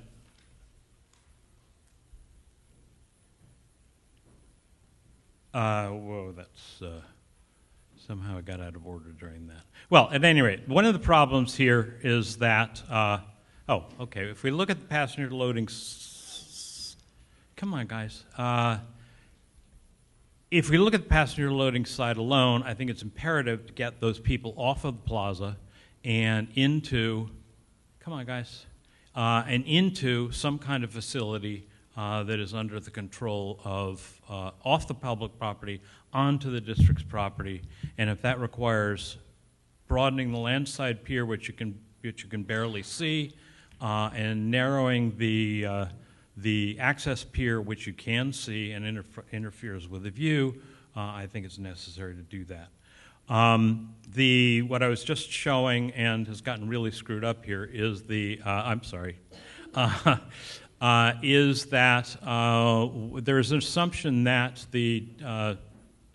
the council, the city, has no authority over this project because it's exempt from local land use ordinances. However, I think that the landside improvements are using public space dedicated to a private use.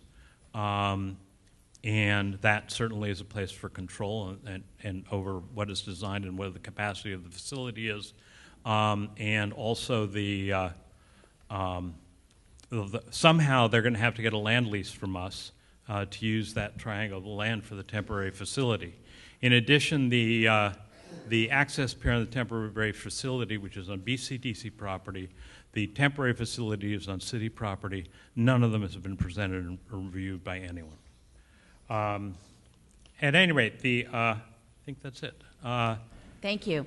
At any rate, I support the proposal. I think there are design deficiencies that can be addressed.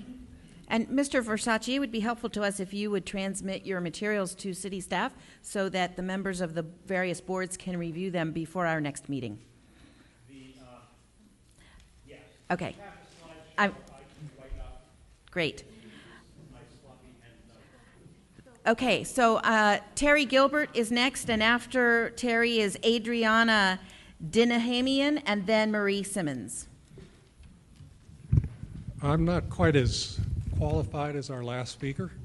Can you hear me or not? Do I need to get not closer? Not really. Can you? Okay. Does this thing come out? Okay. So now I can hear me.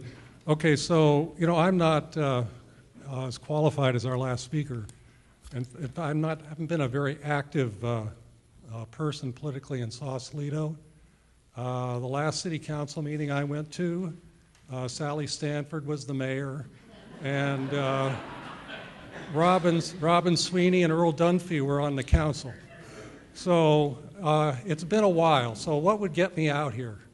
To me, this is a transcendent thing which is being proposed. And I understand that from an engineering point of view, and we seem to have mostly engineers here that are just looking at the ferry, that it probably makes a lot of sense and they did a great job. But in terms of something that's going to sit in the city of Sausalito, that's a different story. The city of Sausalito, up until this point, when I came 40 years ago, the only changes I've noticed are more tour buses and bikes. Everything else has been pretty much the same for 40 years. And now we have this, which to me reminds me of the proposal done a while ago that didn't last very long to put a Space Needle on Alcatraz. So I am completely against this project, and I understand some of the concerns they have, but it seems like the tail's wagging the dog here, and we're missing the big issue of what is this city about. And I rode the ferry for a number of years to work, and I never heard anybody complain about anything about the ferry. And I think that at this point in time, what we need is to have the city stand up and oppose this plan, and to insist that a new plan be designed, which is pretty much within the footprint of the existing ferry landing area, perhaps wider, but not extending so far out into the water. And I know that they said the depth and all that, you can dredge, there's all kinds of things. If they had the requirements to do something that made the sense for the city of Sausalito, they'd be able to find a way. Thank you. Thank you. Okay, guys, please hold your applause to the end. Next is Adriana Dinahamian, and after her is Marie Simmons, and then Vincent Majora. If you guys can queue up, it'll help our process go a little faster. I'm Adriana Dinahanian. I live on Woodward Avenue. I'd like to ask the Bridge District, do you have a figure on how long this particular pier landing thing is going to last? As I told you, we're going to record your questions. We're not going to have them answer as we go. All right. In the little packet that we were handed out on, I think it's number 22, you can see that they are planning this particular length, the 90-foot gangway length, on the eventual or the possible lowest tide in the potential length of the life of this particular project. So maybe 30, 40 years. It's for the very lowest possible thing that could happen in 30, 40 years. So I think that 90-foot length and the 1 in 12 figure could be looked at again because it seems rather extreme. Like, I think everything in this project is based on the rather extreme. I think in design-wise, we're looking at the same design, slightly smaller, and that's what people always do. They always give something that's big and gargantuan and horrible, and then they take something off of it, and you think, oh, at least I didn't have that big, terrible thing. But really what we need to do here is totally redesign this so that it fits into Sausalito. Take a look at that railing that's on the north end of town where you enter Sausalito from the Sausalito Marin City exit that's black. It's nice looking. It looks, you know, like Sausalito. Do you know what I'm talking about? Goes underneath the freeway there, right? It's a nice, clean looking railing. And black is a traditional railing color. Not bright blue, not gray, black. But it's not sitting on the water, but it stands, even the navy blue, if you noticed in the pictures, I think the navy blue actually recedes. And then I'm hoping that as a graphic designer, there will be some sort of review by the public on the eventual graphic design elements in this sort of thing, because that really does impact the overall design greatly. Thank you. Thank you. Vincent Majora, then James Gabbert. Jim Gabbert. Again, if folks could line up, it would speed us up a bit. I'm Vince Majora, resident of Sausalito. I'm against what's being proposed right now in a few reasons. I have a slide.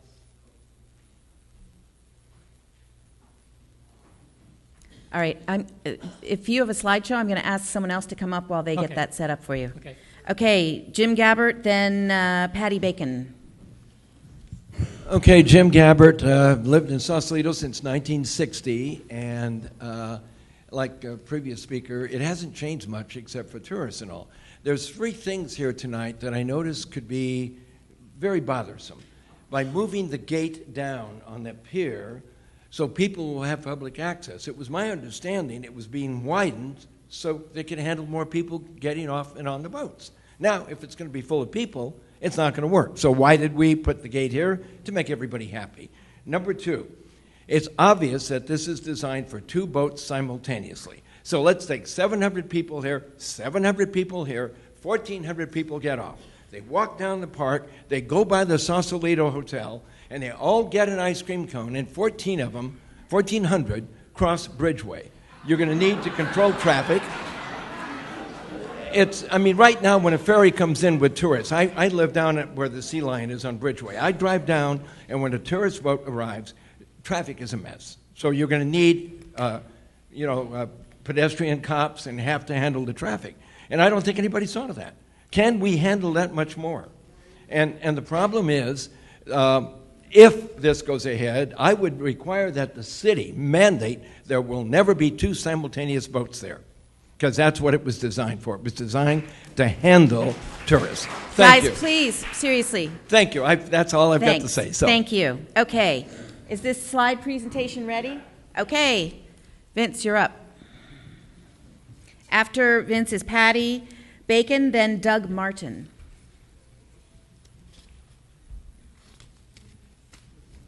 A week ago, they put out the story poles, and the floats kept on moving around. It was very difficult to see, but with this shot here, you can see how far it'll come out, but you can't see the height on it. So it was sort of a disaster. This is going in the wrong direction, but trying to show here the gates. They can be 5 foot high. There's electronic security that they can have. They have somebody at the bridge district that does security 24 hours a day. And probably people won't jump it. This is what's showing the dog leg now that's out, the very poor design that they came up with in the first place. Next one. This is a rough idea that I had, that expanding the landside pier, come out with the green part, and then this is their size of their gangway that they have proposed now and the size of their float. It's moved in a little bit from the original, and instead of doing a temporary pier and relocating the float, they can come off the shore and access to the access pier. So they can do all the construction from landside on the pier, and it would fit in a lot better than sticking out way out in the bay. I'm really against what they're proposing. The float needs to be repaired. It's in horrible condition. Thank you. Thank you. Patty Bacon, then Doug Martin, then Stafford Keegan. Yes, my comments relate to the lack of an integration between the land and the water side planning. It is, and Commissioner Cleveland Knowles, thank you for asking city staff about the land plans. The city attorney replied that there are no plans. For the number of years that a project of this size has been underway with the Bridge District, it's quite remarkable that we don't have any plans. There are some things we know, that the ferries will be modified to disembark 4 times the number of people. And that will be 16-foot doors that will go on to the way it is designed today, a 20-foot gangway and 2 20-foot approximately concrete piers. So if that gets reduced, all the better. But where are these people going? I'd also like to ask you to look at item 10 on page 17 in the staff report later. But it states emphatically that there will be no changes to the parking lot. That is either to the parking spaces, the exits, or the vehicle traffic pattern. Now, any of us who take the ferry at commute hours know that getting off the ferry, we are climbing over bicycle wheels, in the winter walking into headlights by star-struck tourists, and we can barely get out of the parking lot. Now we have 4 times the number of people coming off. We need to know at this point, after all this time, what is going to happen. Do we need the details? No. Do we need to slow this project down? Probably not. But I would like to ask you to ask city staff to at least, and we also know, I'll just go back a minute, $2 million are sitting in a pot for these land improvements. So we're talking no car changes, no parking changes, we're talking people and bicycles. Could you ask perhaps, or consider asking city staff, at least for some general concepts of what the options are? Walking onto Bridgeway, going down by the park. There may be a variety of options. That would help us understand that. Thank you. Thank you. Doug Martin, then Stafford Keegan, then Clayton Smith. Douglas Martin. I've been riding the ferry since 1970, twice a day. And what I want to offer to you today is my experience of where the choke points are in embarking, disembarking on the ferry, and to what extent I think that the proposal will help clear those choke points and to what extent I think they may not, and where I think we should focus our attention. The main choke point is not in Sausalito. The main choke point is in San Francisco, and it's the tourists carrying their bicycle up the stairs and getting out of the ferry. It takes a tourist much longer than a commuter who bicycles in. The commuters on bicycles in the morning, they come up pretty much as fast as people without bicycles, and they're out with no spacing between them. And so they get out very quickly. The tourists, on the other hand, have no experience carrying bicycles up stairways, and so if you watch them get off, you'll see there's 20 to 30 feet spaces between each one of them as they dribble off the boat. That is the main reason why the ferries are late, and until that's addressed, we can get improvements in Sausalito, but we will not solve the problem.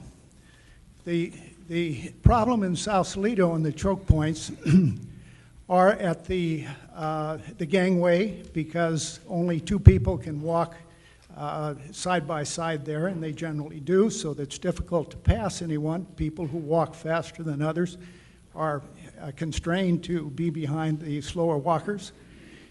So an expansion of the gangway would permit people to get off the ferry faster. Getting on the ferry, it depends on whether or not these new doors on the ships, on the boats, will permit them to get on faster. If it doesn't, then when they come down the gangway, they'll simply bunch up in front of the doors instead of bunching up in the gangway or further on. It's like a funnel. If you've got a funnel that's this shape, it won't get the water through faster than one in this shape, simply because the spout is the same size. So the critical thing is, when the people get down to the float, are they going to be able to get into the ferry faster, or are they going to clump up? And that will depend upon not just the size of the openings, whether it's 8 feet. It'll depend on the size of the gangway. The gangway immediately makes it smaller than the door itself. And that's also true, incidentally, one of the choke points is up in the gates. I'm going to ask you to wrap it up, Mr. Martin. That was your time. Okay, well, then I'll write something to you. I appreciate that. We appreciate anybody who would write. We appreciate being able to read and consider your opinions. Stafford Keegan, then Clayton Smith, then Janine Moody. Good evening. Good evening. Nice to see you all. I'm Stafford Keegan, a longtime resident of Sausalito. And Can you either pick up the mic or lean over? Yeah, there we go. You're too tall. And I'm going to just make a few micro comments. I think the comments that have made heretofore are smack on, and but done by some very smart people, and are worthy of your serious consideration. I'm going to look at a much smaller point. One is the use of the story buoys or story poles. From experience, I've discovered that they rarely show the mass of a project that is being planned, and that is certainly true in spades here, where we have buoys floating on the water, not necessarily in the right location. That is no way to get a sense for how massive this particular project will be. I don't have any particular solutions for you, but I do know that story poles are fine for showing the outline, but give you no sense of what the mass is. Secondly, for ADA purposes, I would suspect that handicapped individuals would not be able to enjoy the view that BCDC is trying to provide them with the design of the gangway that has been presented. I also think that's true of people who are perhaps shorter than 6 feet, because those round beams are going to be in everybody's view, and they're not going to be able to enjoy a view out as well as blocking the views of those on shore. looking across. So I think a redesign of that entire ramp area needs to be done in order to allow people to actually view, enjoy the view that they are approaching. So those are my comments, and thank you very much. Thank you. Okay, Clayton Smith, then Janine Moody, then Sandra White. Yes, what I wanted to comment on is the, again, following up on the concern of massiveness of this project. I think it's inexcusable that something that's been in the development phase since 2008, there is not a three-dimensional model here to look at. I think anything of this substance, we should demand a three-dimensional model so you can see the massiveness, and I think the reason there is not a three-dimensional model is because they do not want you to see how massive this project really is and its effect on the views and the effect on the whole way the city is going to look. Sausalito is very small. It's only 2 blocks long. I mean, this is really like tiny town. It's one of those little places you see in Italy. The second thing, I want to go back to the 700 people in 10 minutes. I mean, this is like Sausalito as Omaha Beach. And think about it. 700 people is a battalion of infantry. And when the person was talking about 2 boats, 1,400, we're getting to regimental size here. Now, this has an impact on the quality of life in this town. I know it's kind of funny to think about it, but it's turning southern Marin into Coney Island. We're dealing with this at Muir Woods. 3 million people. I mean, how many millions of people?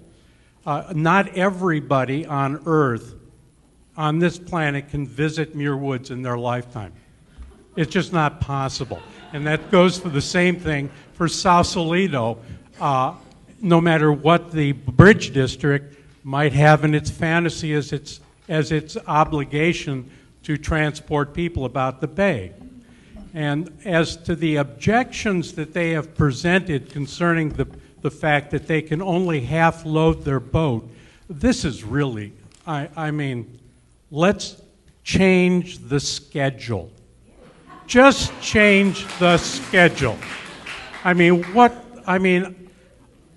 worked at Space Technology Laboratories when I first came to California. And I certainly hope that we did the trajectories for the Apollo mission, and I'm certain there must be some old retired space engineers that could help them in this community with their schedule. And they would probably do it for free. Thank you. Okay. All right. Janine Moody, then Sandra White, then Bruce Corcoran. Difficult act to follow. I'm Janine Moody, Sausalito resident for over 30 years at 6 Alexander Avenue. Do citizens have the right to determine what is allowed in their communities? A lack of transparency, behind-the-scenes decision-making by the few have effectively precluded Sausalito citizens' rights. In this project, it also appears that a concerted effort has been made to disempower the citizens of Sausalito. First, we were told that the Golden Gate Bridge and Ferry District could do this, and there was nothing we could do about it. Then our city attorney indicated that the city could do nothing about property that was rented by the city. That was retracted. Behind scenes, it was agreed that it would not be a good idea to have the district go through the city's design review process voluntarily. A previous city council gave consent to the overall design of this project.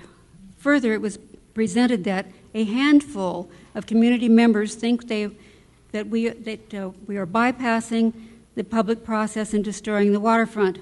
Well, here we are, the handful. So now, what is the scope of the input we citizens are allowed? Design. The citizen input asked for is for limited waterside only predetermined design features that we are allowed to choose which design features and which color we would prefer. Other design choices are not to be considered, nor is it the stated purpose of the meetings to decide whether or not we want Sausalito to become a transportation hub in the first place.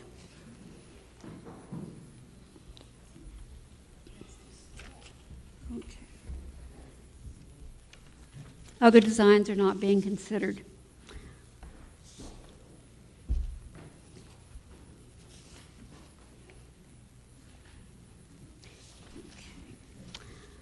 A giant transportation hub would destroy the quality of life for residents and perhaps fatally spoil the very essence of the heritage and beauty of our town.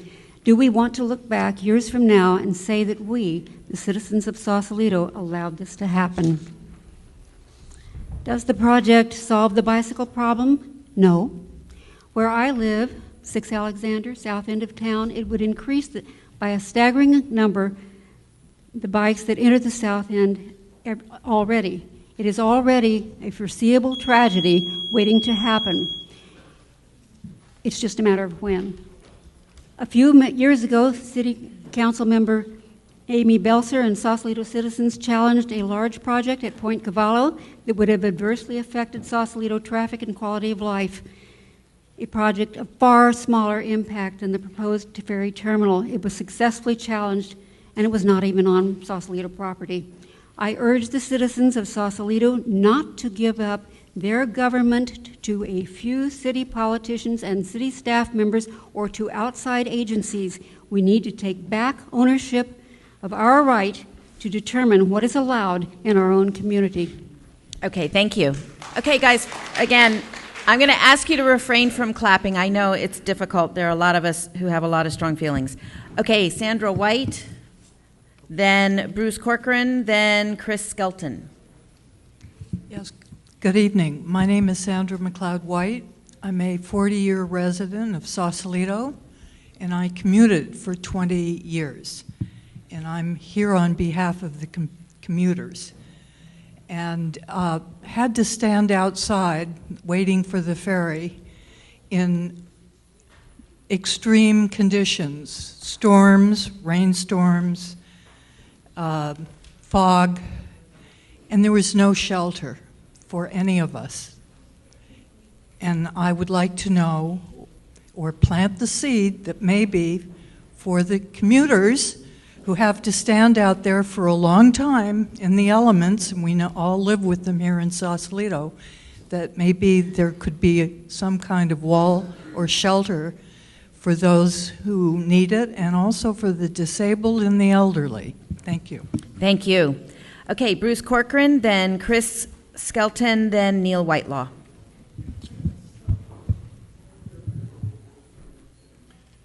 Good evening. I'm Bruce Corcoran, a 38-year resident of Strawberry. I've had many years of experience analyzing development plans in the unincorporated areas of Marin. In general, I favor local control.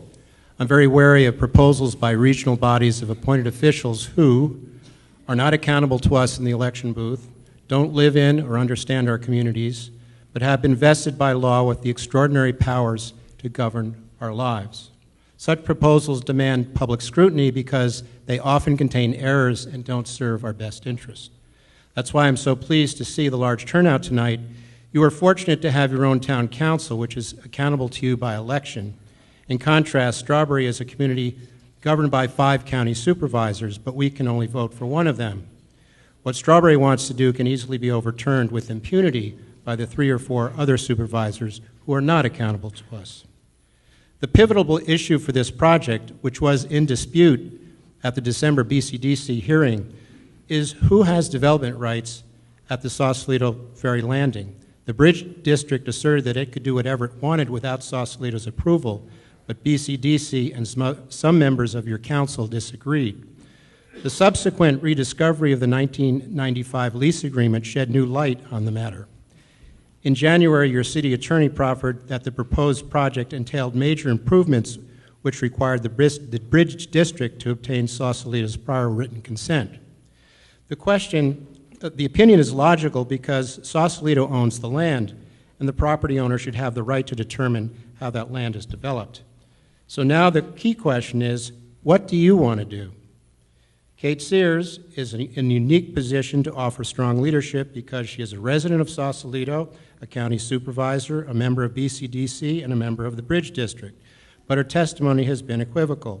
She did not say, I object to this proposal until we get more input from the citizens of Sausalito. Instead, she said that she favors approving, with slight modifications, the waterside project now, and feels okay, with some reservations, about approving the landside project later. But is this the way you feel? Wouldn't it make more sense to coordinate the development of both projects simultaneously rather than developing each one separately? Otherwise, won't you have a platform that would encourage more commuters, tourists, and bicyclists on the water side without having the infrastructure to accommodate them on the land side? Remember, Southern Marin will not be served by the SMART train, so any additional traffic from new development will impact your surface streets. Also bear in mind that any decision by one community along the 101 corridor will impact every other community. For example, Strawberry is seeing a remarkable increase in bicycle tourists. Although we consider ourselves to be a bike-friendly community, some sections of our roadways are dangerous for bikes, and the sheer numbers of additional bike tourists I'm going to ask you to wrap it up. Who are distracted by sightseeing and trying to read road maps attached to handlebars are presenting new hazards for themselves and for all of us. These are questions for you to answer. Godspeed on your decisions. Thank you. And if you could submit your letter, we would greatly appreciate it. Chris Skelton. Okay, we'll take Neil. Chris, if you don't mind, Neil's up. Let's just let him speak, and then you can speak after him.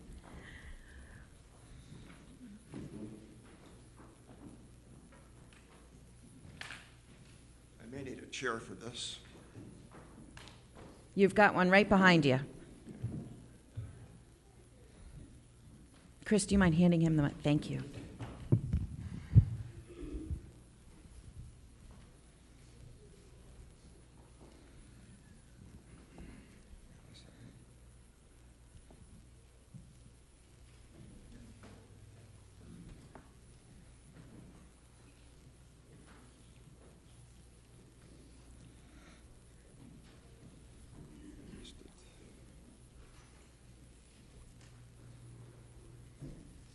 As one of the two founders of the No on B issue, when a monstrosity building was going to be built for public safety, I have to say again that this reminds me, it's like deja vu again. Too big, too ugly, too expensive. And I'm starting to get mad. No one's asking Sausalito, do you even want this? The two boards are talking as if should it be blue or should we make it purple, as if it's already been decided. There's an old story, like build it and they will come. If you build a big pier out there and have space for two boats, that's going to be it. There's going to be more. You're going to like quadruple the number of tourists coming. If there's 1 million tourists a year coming now, do you want to live in a town with 3 million tourists? I came through on the bus at 5 o'clock today and I was amazed. In April, the whole downtown was filled with tourists. I wouldn't go down there. Yeah, I'd go down if I have to make a bank deposit and then get out of there or a quick drink. But the downtown has been lost to me. I didn't start out identifying myself. I'm Neil Whitelaw. Today's my 48th anniversary of coming to California and Sausalito, April 1st, 1967. It's been wonderful. I hope the next 10 or 20 years are wonderful. It won't be if we have 3 million tourists here. This whole philosophy, build it and they will come, that's what will happen if you expand this. I really think we're going to have to dump the whole project, repair what needs fixing, and go on. This town is already too much run by the commercial interest in downtown Sausalito. What about the people that live here? I'm scarce to go downtown now. What's it going to be like with triple the population of tourists? You're talking about they can't unload the boats fast enough. Unload them faster, and you've got build it, they will come. I don't know if we might have to get to, we had the same thing happen before with the public safety buildings, the Monkstrasse they were going to build. We had a couple committees that thought they knew what people wanted. They went ahead. They didn't listen to people. They didn't get the input. These two boards have a little more input. The last meeting they had 80% non-input with the public. Now they're up to maybe 40% input of what they've talked to the public about. I don't think they know what we want. I don't want anything. I want this project dumped. I'll get out there with a wrench and help you fix the thing if that's what it needs fixing. Fix it. Thank you.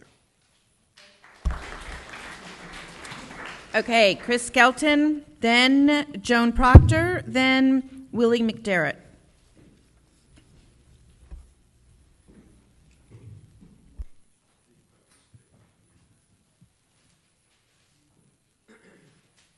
Good evening, commissioners, board members. Pardon me. The ferry landing's in terrible condition. We can all philosophically agree that alternative transportation is good. That's not what these meetings are about. What these meetings are about is a dramatic increase in intensity of infrastructure and an unimaginable impact on the historic downtown waterfront. It's going to last at least for the next 30 to 50 years. At the study session on March 11th, the Planning Commission, Historic Landmarks Board, and residents all asked for information or presented questions to the district. Staff report acknowledged that as of the deadline, I think March 26th, the district did not provide that information. Hours before this evening's hearing, checked the website. The information wasn't provided. It was only after walking through the door that we received, as Commissioner Cox identified, a 15-page packet responding to this. This is not an opportunity for meaningful review and input. It sort of represents a waste of either the study session or this evening, or both. My reason for highlighting this lack of information is to demonstrate that this project is simply not ready for prime time. The findings required by the city's code cannot be made, and any attempts to manipulate the facts to squeeze them into those findings represents and demonstrates a disingenuous process. We deserve better, and the district is accountable for providing you the information necessary to make an informed decision. An earlier speaker identified what I've coined the planning game that appears to be going on here. This project, over the past 8-10 months, epitomizes the planning game. Came in way too big, and we've seen incremental changes. The access pier went from 25 to 21, truss structure went from about 11 plus to 8, color changed from white to something else. Access gates went from roller gates to now swing doors. These minor changes are not the significant changes that we are asking for. I understand I'm running low on time, so I'll try and hit some highlights quickly. If you're looking to see what this truss structure will look like, go no further than Sir Francis Drake over by Larkspur Landing. They just put it up. It does not belong in Sausalito. That truss structure I'm talking about is for the pedestrian bikeway over Sir Francis Drake leading to Larkspur Landing. Second, March 11th hearing, it really epitomized this, but it's worth reiterating. There is an imprecise and an even suspect methodology for justifying the proposed ferry landing. I would point you to look no further than Mr. Versace and his comments earlier. One other important point that I just want to highlight, safety. Safety was raised at the last hearing for why this project is necessary. I agree improvements are necessary, but safety in this context entails what is the use? Multi-use? Are there going to be fishermen? Are you inviting unnecessary impacts at the expense of the benefits? I think that this can be addressed by relocating, demanding that the gates be relocated, not only to be parallel or oriented as the gates are now, but also to lower those gates. Chris, I okay, gotta... understand. In conclusion, we all philosophically agree about the project. It's just not ready for prime time. Thank you. Okay, Joan Proctor, then Willie McDermott, then Rich Conley.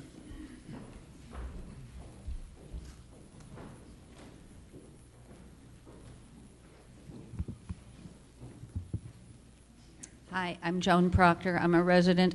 I think we're finally getting down to something real here. I think for a while we were all distracted by how unattractive this thing was and what to do about this and that.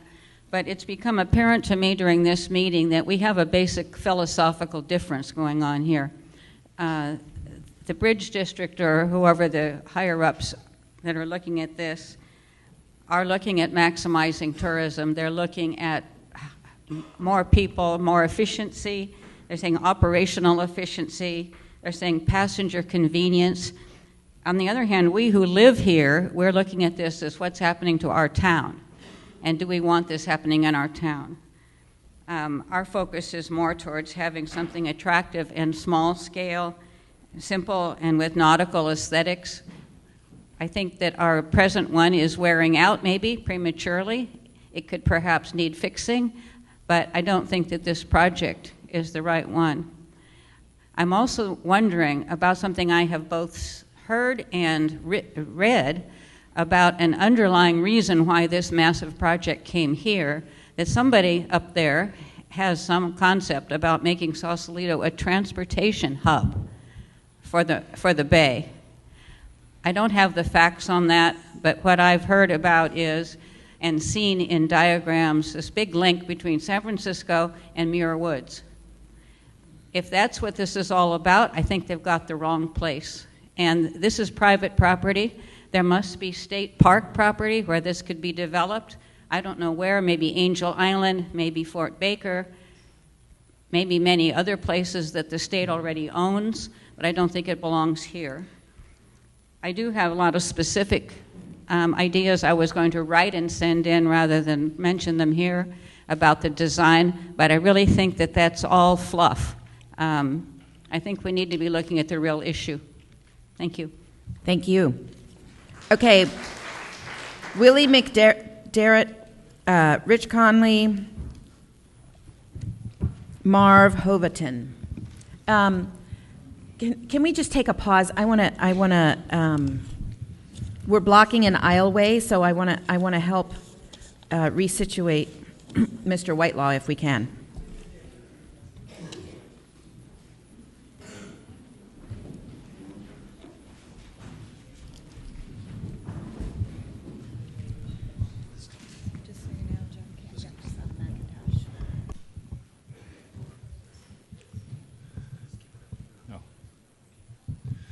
Good evening. My name is Willie McDermott. I'm one of the owners of the Inn Above Tide. We're, as most of you know, right next to the ferry landing and quite concerned. I'm here with my brother and sister, who are the other owners, and our general manager, Mark Flaherty. I'm going to change the subject a little bit. Our concerns are more about the project and what will happen during construction to us and the entire downtown area. Our concerns are, we've got 5 of them, in pretty much in this order. The first 2 are pretty serious for us. The temporary pier location and the duration that pier will be in place will be 90 feet closer to the hotel, so it'll go from 190 feet to about 100 feet. So when I said the location of the pier, but when the boat comes in, it'll be that much closer, which will disrupt the privacy and serenity of the rooms, which is why the people rent them in the first place. We think it's really important to the entire downtown not to have the construction occur during the crowded summer season. It would also be extremely important to the hotel that hopefully construction can start within the window that piles may be driven sometime in October and can be taken through the winter and be done in the spring. We think that there will be a huge loss of revenue to us, and if it were a summertime project, it's hard to estimate, but somewhere between $500,000 and $1 million loss in revenue for the Inn Above Tide. probably somewhere in the neighborhood of 100,000 to 200,000 for the city when you include TOT revenue from the various hotels that are on El Portal, parking revenue from disruptions due to construction, as well as disruption to other merchants. We would like to be included with the city to come up with some mutually agreeable rules for the way the construction takes place and how it's scheduled, so that it has minimal impact on the inn and the rest of the downtown area.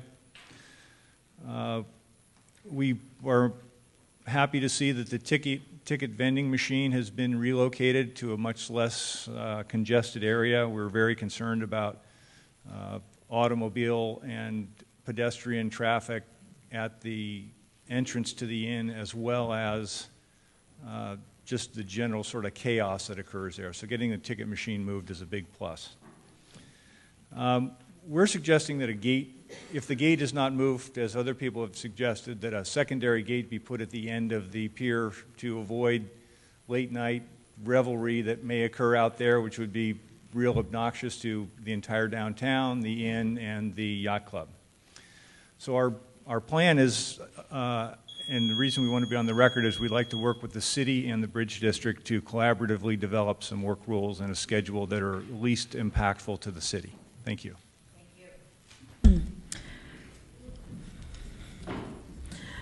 Okay, Rich Conley, then Marv Hovater, then Russ Irwin. I got a message. Apparently the streaming is not working for Macs, so I don't know if that's something we can address while the meeting's going on.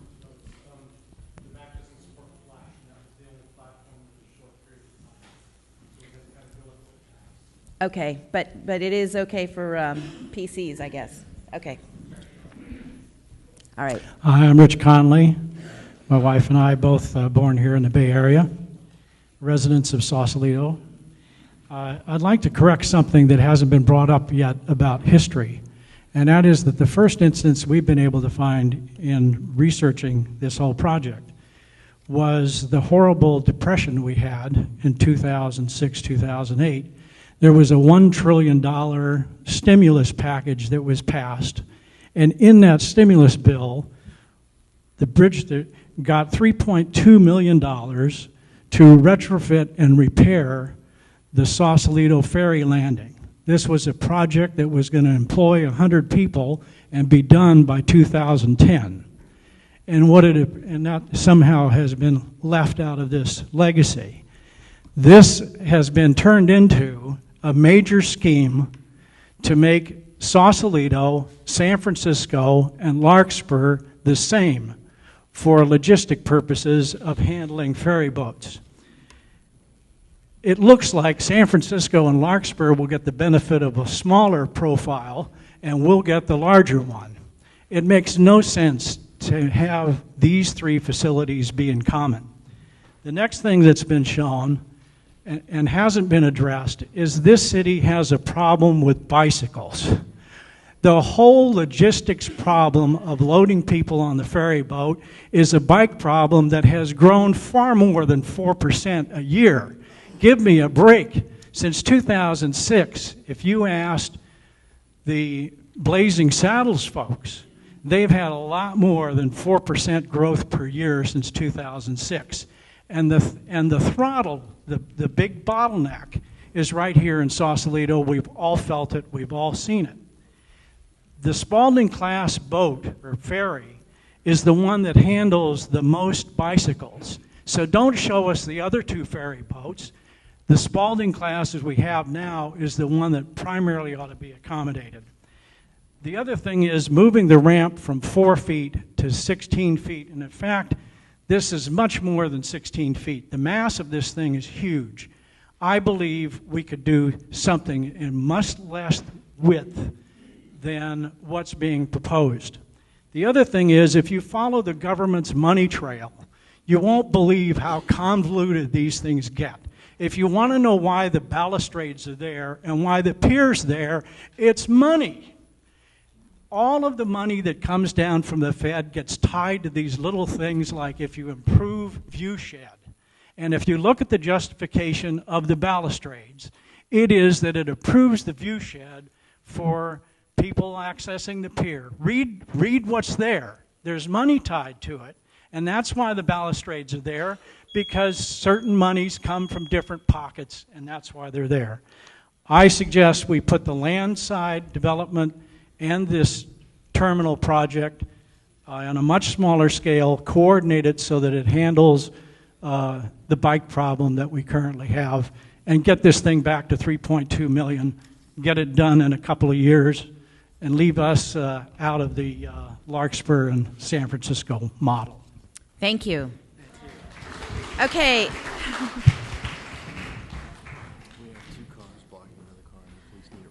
All right, folks, I just got a message from this police officer that there are 2 cars blocking a police car.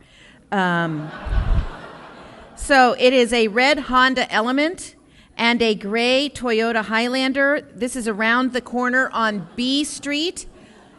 They're asking if you folks move the cars so they don't have to move them. It's blocking what? Someone else's car. Someone here is trying to leave and they can't get out because these 2 cars are blocking them. So it's a red Honda Element and a gray Toyota Highlander. So if you own one of those cars, if you could help one of your colleagues depart, they would appreciate it. Okay, Russ Irwin. Oh, did I skip one? Marv, sorry about that. Then Russ Irwin, then David Keller. If this was during the day, that'd probably be 2 bicycles blocking those cars out there. I'm Marv Hovatter. I've lived here over 20 years. I'm not going to say anything new here. I rode the ferry for many years. It wasn't a problem. The issue I see here is Blazing Saddles. Only people making money here are Blazing Saddles. A few downtown residents. I think when I was with the Chamber of Commerce, they said most people that came here buy an ice cream cone and a T-shirt. If you've got a bicycle in hand, you're even buying less. I think I agree with what Sally Stanford's associate said earlier. We have the tail wagging the dog here. You all want to carry more people, obviously, to make more money. If you can't get these people on the boat, then the backlog will happen and the feedback will go back to Blazing Saddles and to all the tourist industries, and people will stop coming here with their bicycles, as many. And this will improve the quality of life for the local residents here. Governor Brown passed a law that we have to maintain a 3-foot distance between the car and the bicycle. Right now, it's getting bad, and it's getting worse and worse to where we can't even drive downtown anymore. During the weekends, I will not even go downtown. It's too much of a liability for the local residents to get close to those bicycles. I think we need to get behind Councilman Pfeiffer and decide how many bicycles we want to let in here. Now, I don't know how you control that, but there has to be a decision of how many bikes can we actually allow and have here. Then after we figure that out, then you all will have something to work with. We've got global warming going on. The oceans are coming up. Why on earth are you planning for the water to go down? Let's rethink this. I don't believe you all have our best interest in mind. Thank you. I'm sorry, Vicki. Okay, Russ Irwin, then David Keller, then Leslie Hale.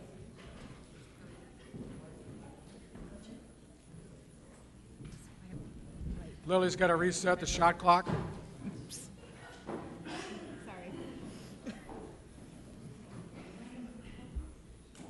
So the goal of this whole ferry expansion is obviously to increase the amount of throughput, and there's a lot of people who've talked about all the other problems that's going to cause, but there's also this $2 million of bait that's been thrown out there on front of us to try to get us to buy on this thing. And $2 million is not going to turn Bridgeway into a 4-lane boulevard all the way to 101.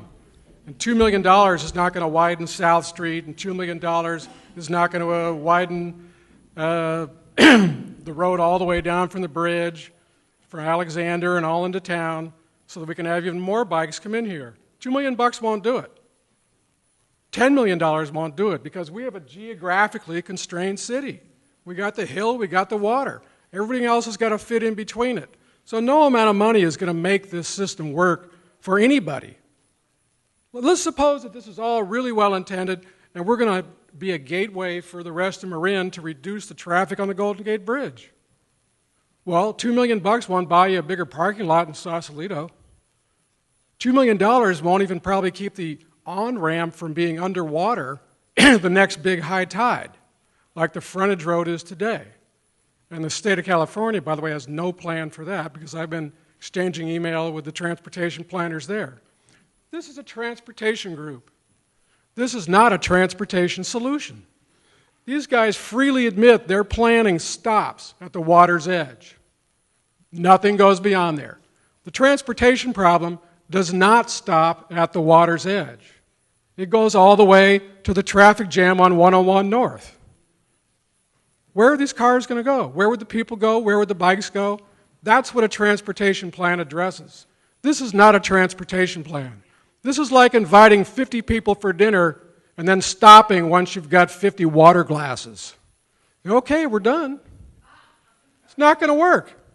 So even if it's well-intentioned, even if it's well-engineered, even if they make it the right color, it's not a transportation solution.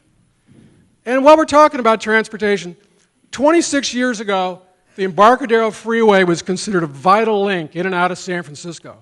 I drove that for 10 years. I sat in it, stuck in traffic. It was critical. 26 years ago, it all fell down. Now, there's not a politician or a transportation planner that would ever propose putting the Embarcadero Freeway back up. Somehow, San Francisco survived 26 years of growth, huge amount of expansion, with no Embarcadero Freeway. It's amazing. So I'm pretty comfortable that despite the growth projections, we'll get by fixing the pier that we have now. Thank you. Okay, David Keller, then Leslie Hale, then Shah Horcham. Ibrahim. I want to thank the commission and the board for meeting and the presentation, and I'm going to ask some questions. As I understand it, we are the lessor and they're the lessee by that 1995 lease. I'd like that confirmed. I'd like our attorney to explain what the powers are as the lessor. Basically, I agree with a lot of the prior speakers. This is act in haste, repent at leisure, as my father, an engineer, used to say.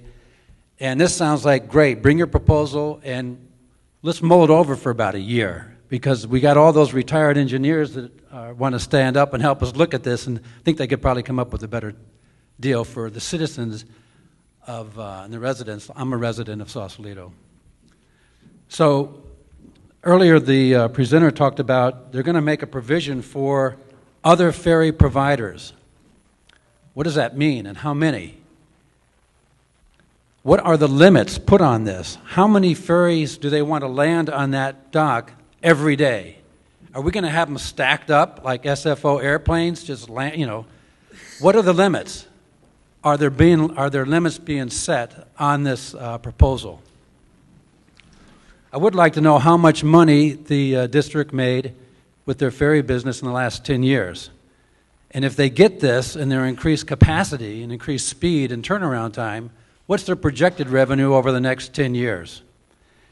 And as I understood question 33 and 26, I think it's in 26, we get $600 a year. They get $30,000 a year for subleasing to other ferry users, like Blue and Gold. How about reversing that around? We're the lessor. Okay, they're the lessee. Sounds like they're getting a good deal on our lease. Maximum number of landings I'm interested in. What are the extremes of the start and finish times? What's the earliest they're allowed to arrive? What's the latest they're allowed to arrive? I think I'll stop there. Thank you for your time. Thank you. Leslie Hale, then Shah Ibrahim, then Wendy Richards. I'm Leslie Hale, and my family's been here since 1959. I'm a property owner and a resident. I think it's disingenuous of the Bridge District to suggest that their presentation has left us informed. They seem to imply at various times that they could do little things, but not other things. Other things had been decided. I think it's a money issue. It's all about making money for the Bridge District. We don't have to accept this at all. We are not Coney Island or New York or Tokyo. We are a small 7,000 some odd people town with a very tiny downtown. I still have not heard any discussion really about the environmental impact on the water, the view, the noise that this will bring, the accidents that might happen, fuel, what the concrete will do to the water in this massive scale, a larger landing, litter in town, more people. It's like cramming 50 people onto a tiny little deck and thinking that the deck's going to support them. Sausalito cannot support the thousands of people that you plan to bring in for your dollar. That has to be discussed. Thank you. Thank you. All right. Shah Ibrahim, Wendy Richards, Sam Chase. Hello, Council. Thank you. I'm a resident of Sausalito, and one of the things I really love about the city is its size and the community. I'm a frequent user and commuter on the ferry, and I have some comments on some of the assumptions. Before I go there, one of the things I enjoy every day when I go down the gangplank is actually looking left and right. I get to see the city, I get to see the water, I get to see the pelicans. And with something so high, 5 or 6 feet, I think that whole experience will be dampened. You're walking down a tunnel, basically. And furthermore, I think children and shorter people will not be able to enjoy the view. I believe the current landing is okay. It needs to be maintained and fixed, but I feel the size is adequate. The area that really needs to be developed is the landside area. It needs to be better organized for the tourists and commuters, but I believe the gangway and the size as it is actually okay. Why I believe that is actually the assumption of 700 people per 10 minutes. Somehow does not seem correct. I'm an engineer by training. 700 people in 10 minutes is 70 per minute. This row was 70 per minute. That means approximately one person has to sit a second. Really? That means one guy with a bike has to sit a second. Really? I don't think that's possible. So I think 700 people in 10 minutes, 70 in 1 minute, one person per second. Amazing. In fact, I don't think one whole section here can sit in 70 people in 1 minute. You have to seek your seat, you have to push people, you have to lock your bike or put your bike in. Not possible. It's a fallacy. Finally, I don't think the constraint is the loading and unloading. It's the design of the boats. The boats itself are a maze, and it's fine. That's the way it is. You don't need it to be so fast. I think the idea also is that better scheduling can help, better intelligence of existing infrastructure instead of trying to build bigger infrastructure. Finally, in closing, I think the design of the project, as one of the earlier speakers said, should be designed for average use, not peak load use.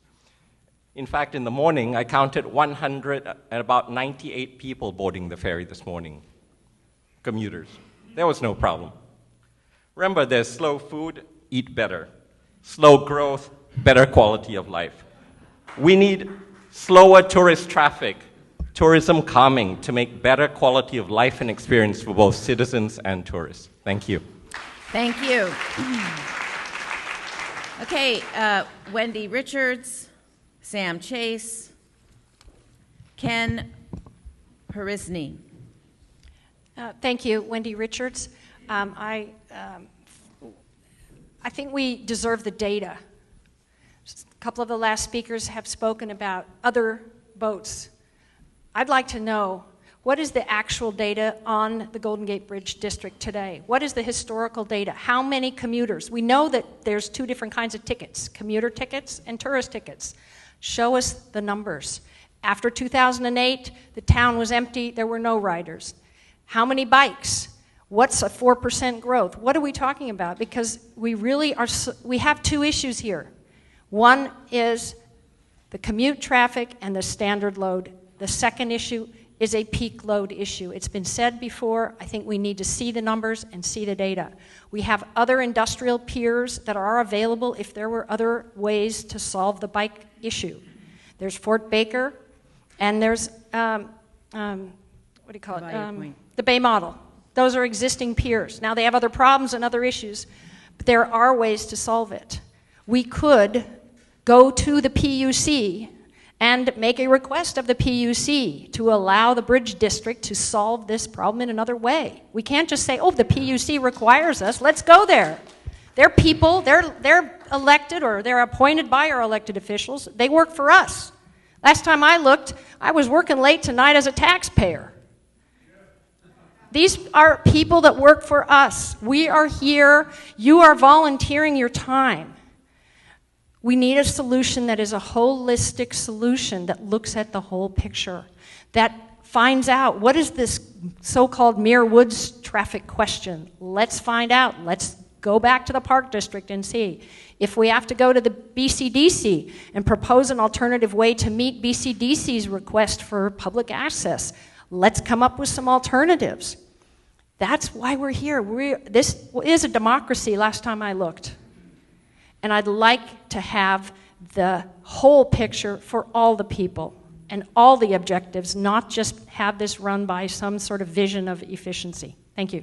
Thank you. Okay, Sam Chase, Ken Horizny, Susan Shea.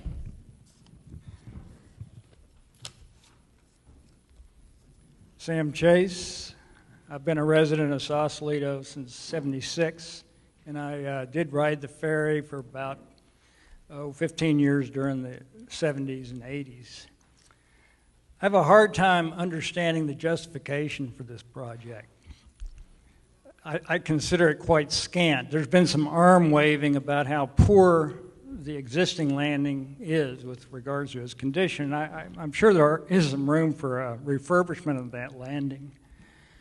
But the biggest problem I've got is the fundamental justification that's trying to be charaded here with these slides about some fundamental issues. First of all, let's talk about capacity. And I'm using the Golden Gate Bridge District's own numbers here. 740 people on these per boat. There's 9 round trips during the weekdays. There's 6 round trips on the weekend. They're running at 16% of capacity during the weekday and 26% of capacity on the weekends. Okay?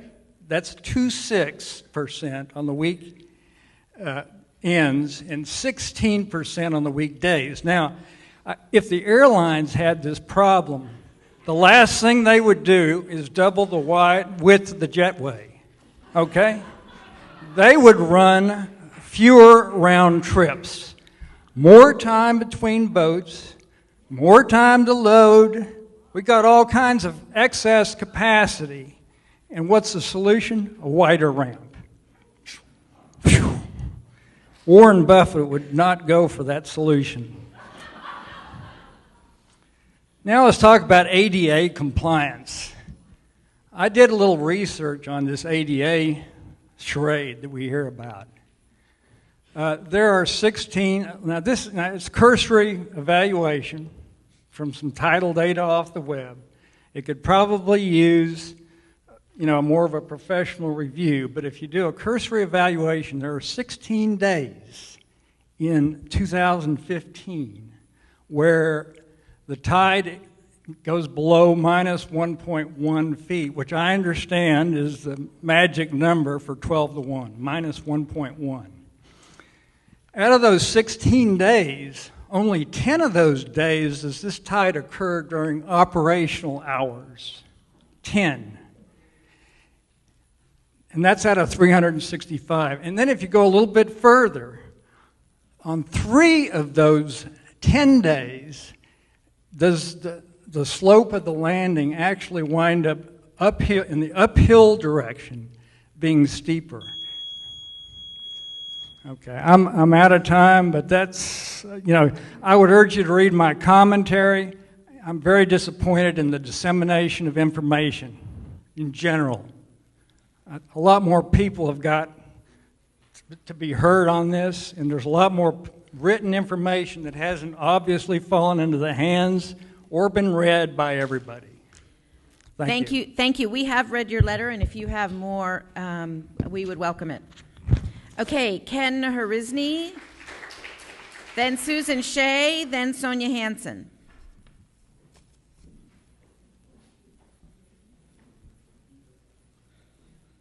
All right, so Susan, I think you're it. All right, and after Susan is Sonia, then Tammy Blanchard. Good evening. My name is Susan Shea, and I live on Spring Street. And I'd like to back up about 100 miles and talk less about the particulars of this plan and more about the process of small government. And what I've learned through this process and through the housing element process is that San Francisco, Sausalito has lost the idea that we live in a democracy. For some reason, City Council and City Hall and city staff has decided that there are certain people that should have information, certain people that shouldn't have information. Information should be funneled different ways for different people, that we have to actually get lawyers in order for us to get information that should be offered to us willingly. And I won't go into the details about how some of us in Sausalito had to get information in order to get this process to where it is today. But I would just say that we should say no to this project. Not no to looking at the ferry landing and the bicycles, et cetera, but we have been so misinformed, and there's been such colluding among different agencies to keep the average person in this town from finding out what's going on behind the scenes on this project that I say that rotten cheese, and this is Denmark. Okay. Sonia Hansen, then Tammy Blanchard, and then Pat Zook, and that's all the cards I have. So,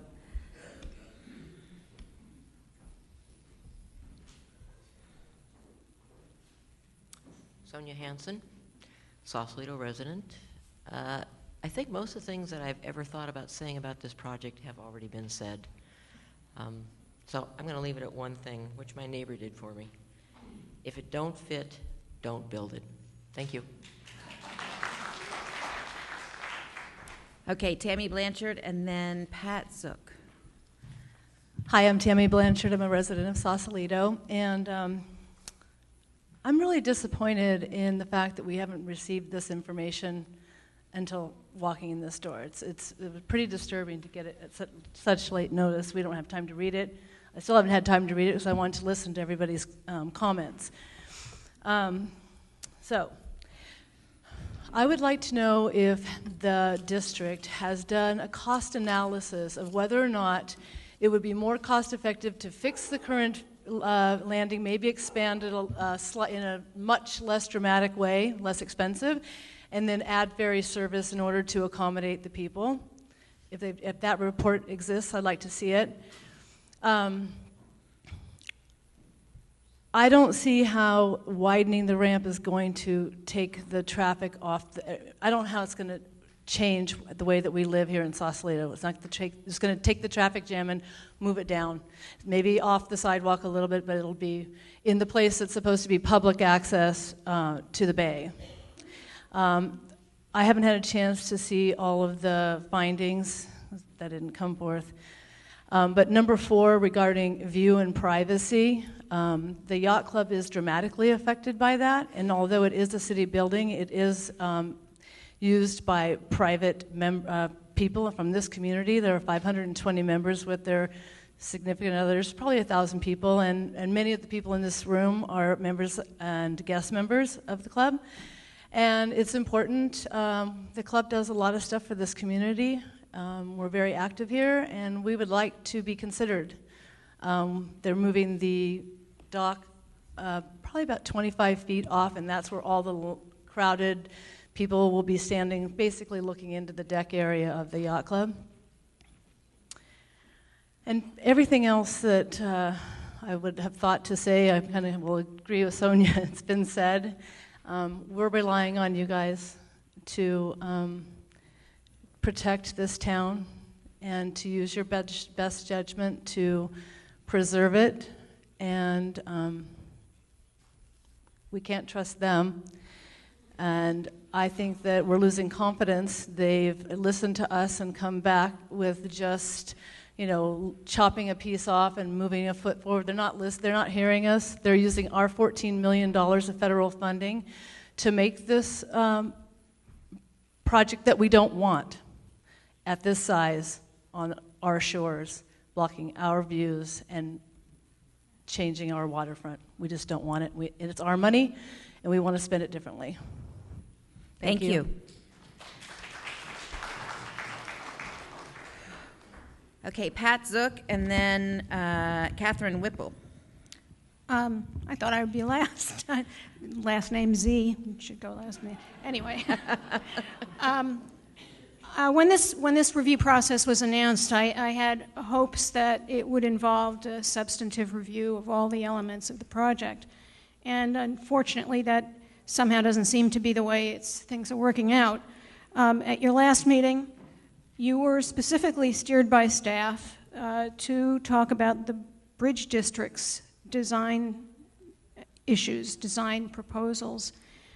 Configuration, functionality, size, scale, materials, integration with landside elements, none of those were on the table at that last hearing. Many people said many of the same things that were said tonight, and at the end of your last hearing, you did, in fact, comply with staff's direction and talk about the color of the railings and the shape of the gate. I hope that you will not limit your comments and deliberations to the design review findings. Let's be real. What you are in this project is a stalking horse, an advanced scout for the City Council. Your design review findings, in quotes, won't have any legal weight. They will not be binding. They will simply be forwarded on to the City Council so the City Council can determine whether to grant or not grant consent to this project, which consent shouldn't be unreasonably withheld. Is it unreasonable to require that a project of this size and magnitude have community support? I don't think that's unreasonable. Is it unreasonable that something like this shouldn't impact a structure like the Sausalito Yacht Club, which it will? I don't think that's unreasonable.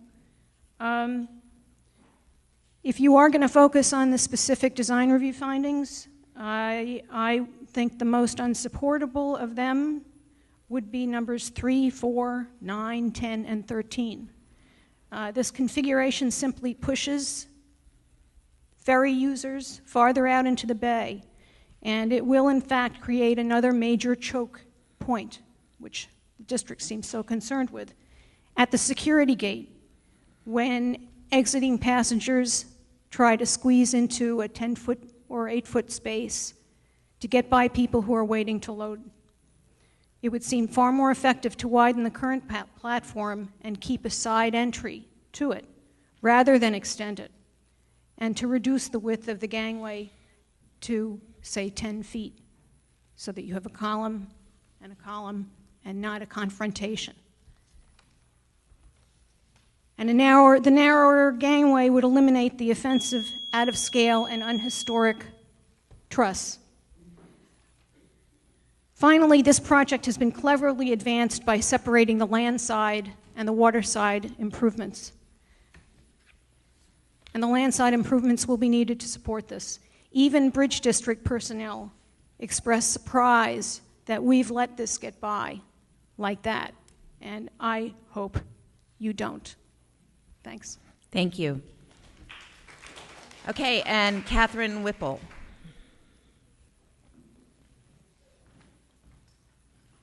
Hello, good evening. I came to this event with nothing prepared, with an open mind. I saw this on the ferry boat this morning. I'm a Sausalito resident. I'm a regular commuter. I've been an owner of a property since 1990 here. It means a lot to me. I came with an open mind, and now, after hearing everyone, I know more, and I'm able to ask one question. How, and maybe David King Keller can tell us, how do we just say no?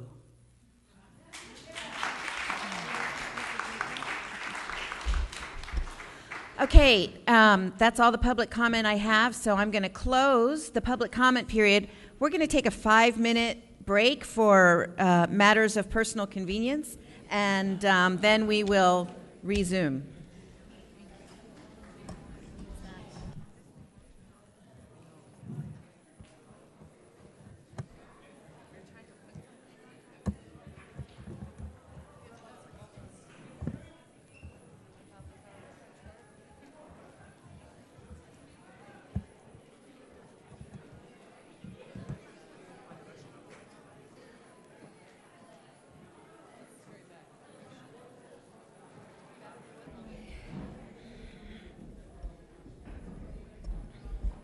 Danny, are we on? We're on? Okay, we are live and we are back on. So I'm going to ask, oh, okay. Technical difficulties.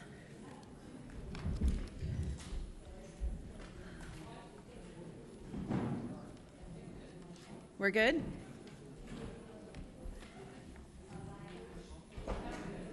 Okay, we're good. Okay, so I'm going to ask us to, if people still want to speak, perhaps you could step outside, folks, because we want to get started. I'm going to ask us to use the same process we did at the study session. I'm going to ask the HLB and then the planning commissioners to each make up to 3 minutes of comments regarding these various findings. And that'll give all of us an opportunity to speak, and then we'll go back and catch up any further comments folks may have. Okay, so John, you want to start with the HLB? Sure. Do we have any takers? I'll go first. And I'll remind us that obviously we have all these findings, but you know the ones that staff asked for feedback. Right. Okay. I'll just open it up. We've heard from a lot of people tonight, but we haven't heard a lot. We've heard the same thing over and over, so it's pretty clear the sentiment in the room. As far as addressing these findings, I mean, basically there's a lot to take in and digest between the presentation and the speakers, and I don't think 3 minutes I could probably get through one of these findings, so I'm going to opt not to speak to them directly tonight and spend more time reviewing them. Looking at, we heard a lot of things about a lot of different traffic problems and bicycle problems and tourism problems, and none of those things is before us tonight with this application. Specifically, from my point of view as a member of the Historic Landmarks Board, what I'm tasked with doing is assessing the site and the project as it relates to the historic district of Sausalito. Now, I understand that all those other concerns significantly impact our historic district. I've lived here for over 15 years, and I get it. But when I look at this, I'm assessing the site. But even having said that, from the very beginning, my biggest issue with this project has been that that it's not a holistic approach with the land side development. And I think that's, unfortunately, I don't have a remedy for that at the moment, but I think that's in my opinion, that's one of, if not the biggest issues with the project. Looking back, when we look at the ferry landing that's there now, it is not a historic structure. but the ferry service from San Francisco and Sausalito is a strong historic element to our city, and it has been since 1875.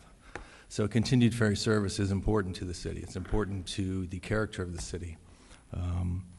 And looking at the design before us, it's one design that, you know, it's potentially adequate, I guess. I do appreciate the fact that the Ferry District did go back and make the revisions that they did. I did have concerns, and I mentioned them last time, about there's a lot of people who ask for those rails to be lowered, and they did listen. I was in favor of the arch trusses because they were taller and you could see through them better, and we have lowered them and I think created the tunnel and cut off our nose to spite our face. I think the ferry landing and its increase in size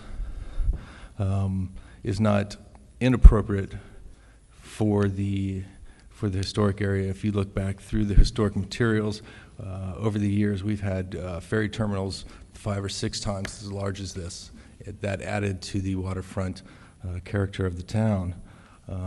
However, you know, obviously there's a lot that's been said here tonight that I really need to go back and review the comments and see exactly where the issues are. I know the broad strokes, we get that, I get that, but I would like to ask of staff, even if we don't have the answers, I would like to, if you could provide us a copy of the comments and the questions that were asked by the public in a timely manner, you know, within a week at least, so that we could review those, and I would feel more comfortable speaking to them when I've had a chance to actually review them. Sitting up here, there's a lot coming at you all in one evening, and I'm just going to leave it at that for now.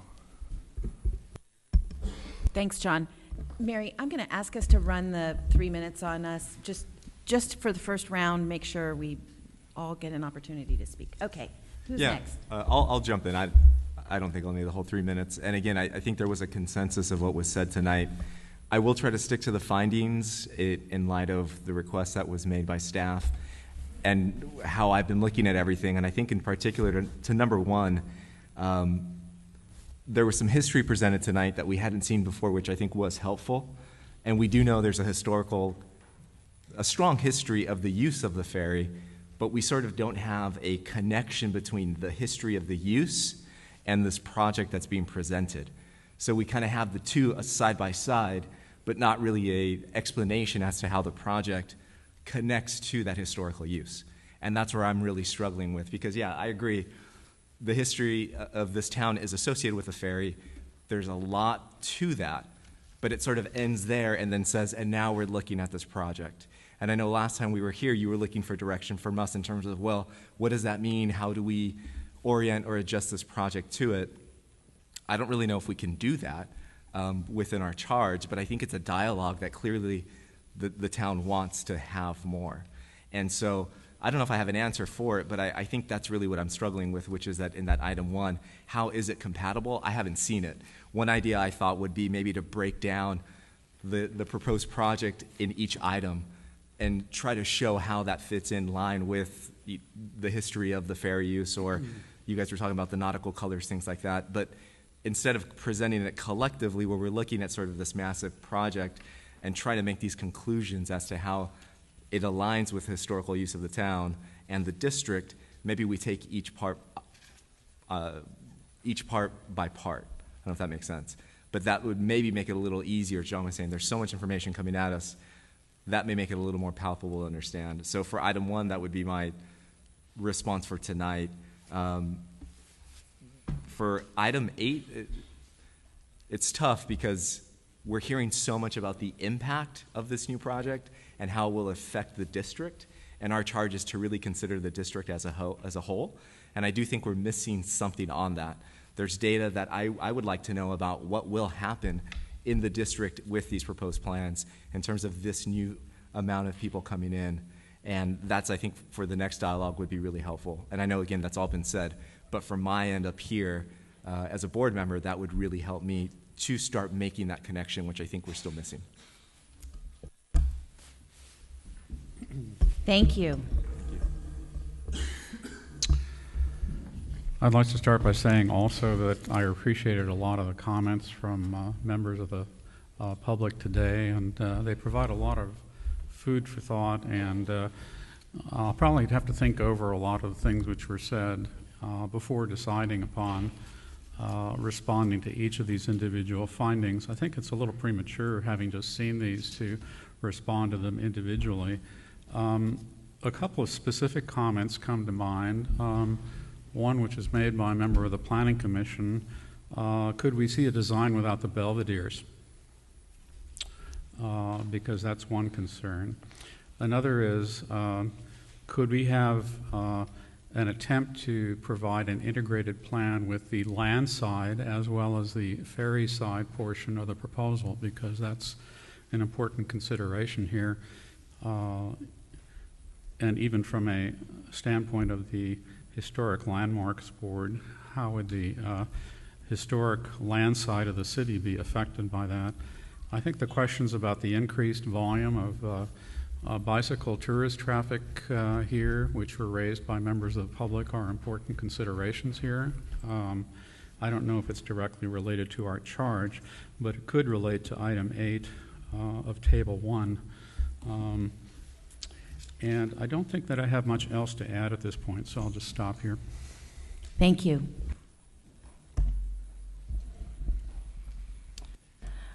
So thank you all for the presentation, and looking at the charter and the charge that we're given as members of the Historic Landmarks Board, looking at items 1 and 2, I think instead of giving specific feedback about the trusses, the gate, the elements that you brought before us, I think that it's important to keep in mind the balance between the operational efficiencies and the aesthetic of the historic downtown. And the design that has been presented, in my opinion, the mass and the scale and the design elements, that has not taken into account the historic aesthetic of the downtown.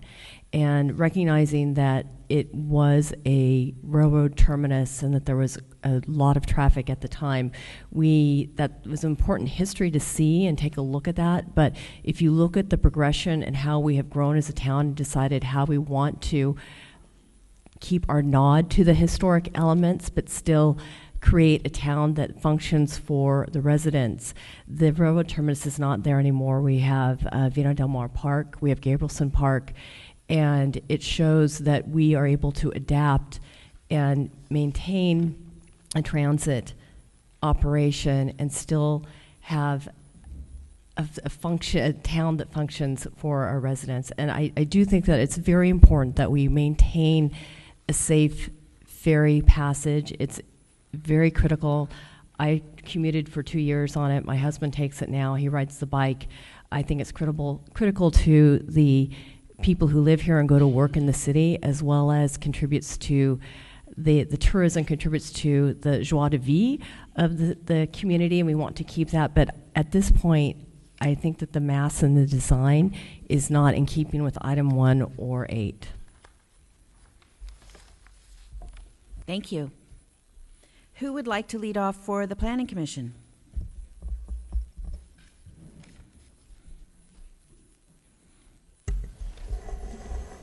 I will start by saying that I am going to agree with John McCoy, and that is that I can make some high-level findings tonight, and I'll go through those, but I do want more time to review this. And I'll start with finding 1 on table 1, and this is asking about the new construction being compatible with the architectural and historical features. This is not a historic structure. This was built in 1970. We've seen pictures of the historic structure, which, as one of the HLB members mentioned, it was huge because of the capacity that was needed to run those ferries. We don't want to see something of that size again. So if we're asking for historic credibility, it certainly wouldn't be to that size. So, as I mentioned in my in the last meeting, what I want to see here is the best functioning facility that Sausalito can have, I think it's great that we don't have people commuting in cars constantly, that people can take their bikes. That's what we need to be working towards. So we need a great functioning facility, but I do want it with the least impact to views, and certainly I've heard from the community that there's a lot of concern about the size. So in terms of this first finding about the construction, I have no problem with fundamentally this design. It looks more modern, but this is often done in a historic setting. When you do something different, you don't replicate it. You do something in a different style to distinguish it. So the design of this is more industrial or public infrastructure, so I can make that finding quite easily. The next thing is compatible with the purposes of the overlay district. Again, I think that's kind of an overlapping situation in that our historic district we have buildings down there from I should know this, we take the third graders, 1860, anyway, they're over 150 years old, some of them. So we have very old buildings down there. This again is not a historic old feature, so I can also say that this design, again fundamentally, I can go with finding 8 on table 1. When I look at table 3, finding 1, these, by the way, all these ones that we're calling out, the staff had asked for both the HLB and the Planning Commission to comment on these because we both have kind of different perspectives. We're coming from slightly different places. This one is talking about the general plan, and when we look at our general plan, this is related to historic design guidelines, and that is a document that the city did. Actually, some of us were on the... Anyway, I can come back. I'll go for round 2. Okay. Who wants to go next? Sure.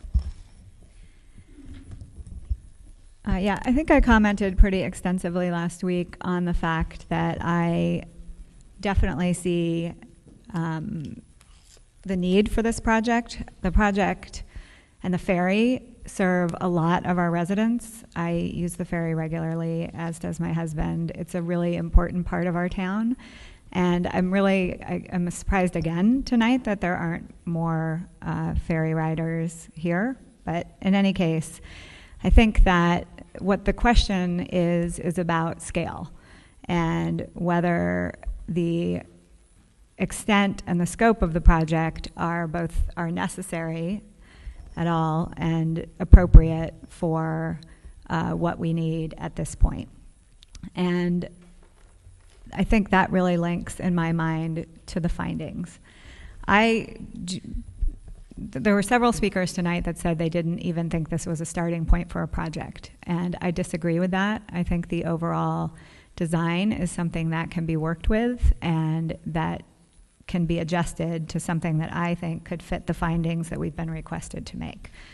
But there do need to be some modifications, and I was actually slightly disappointed that the district didn't get a little more creative with the fantastic engineering team that you have to come back with something more creative, more modern, that takes better use of more modern materials or schemes to bring in something that's a little smaller and a little visually lighter.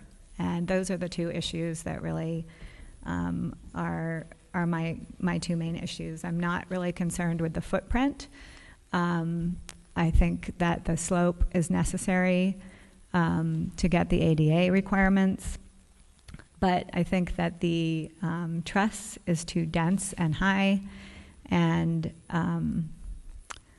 that seems to me to be driven by some calculations on the level of service and the need for loading and unloading that I'm not sure I'm satisfied are necessary at this point.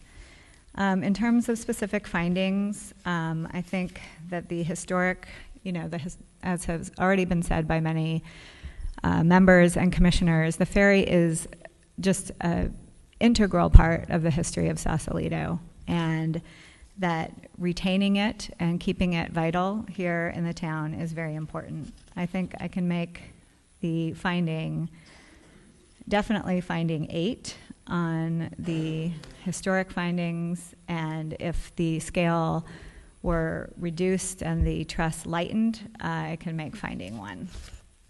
I'm struggling more with the design review findings, and I'll just make one comment, which is I think these design review findings are usually implemented in a residential setting, and this is a commercial industrial project. So I think we need to have some flexibility with them in this setting. And I can comment again after others have commented on the design review findings. Thank you. Thank you all, and I'm certain that I echo a lot of the sentiments of my fellow commissioners and board members.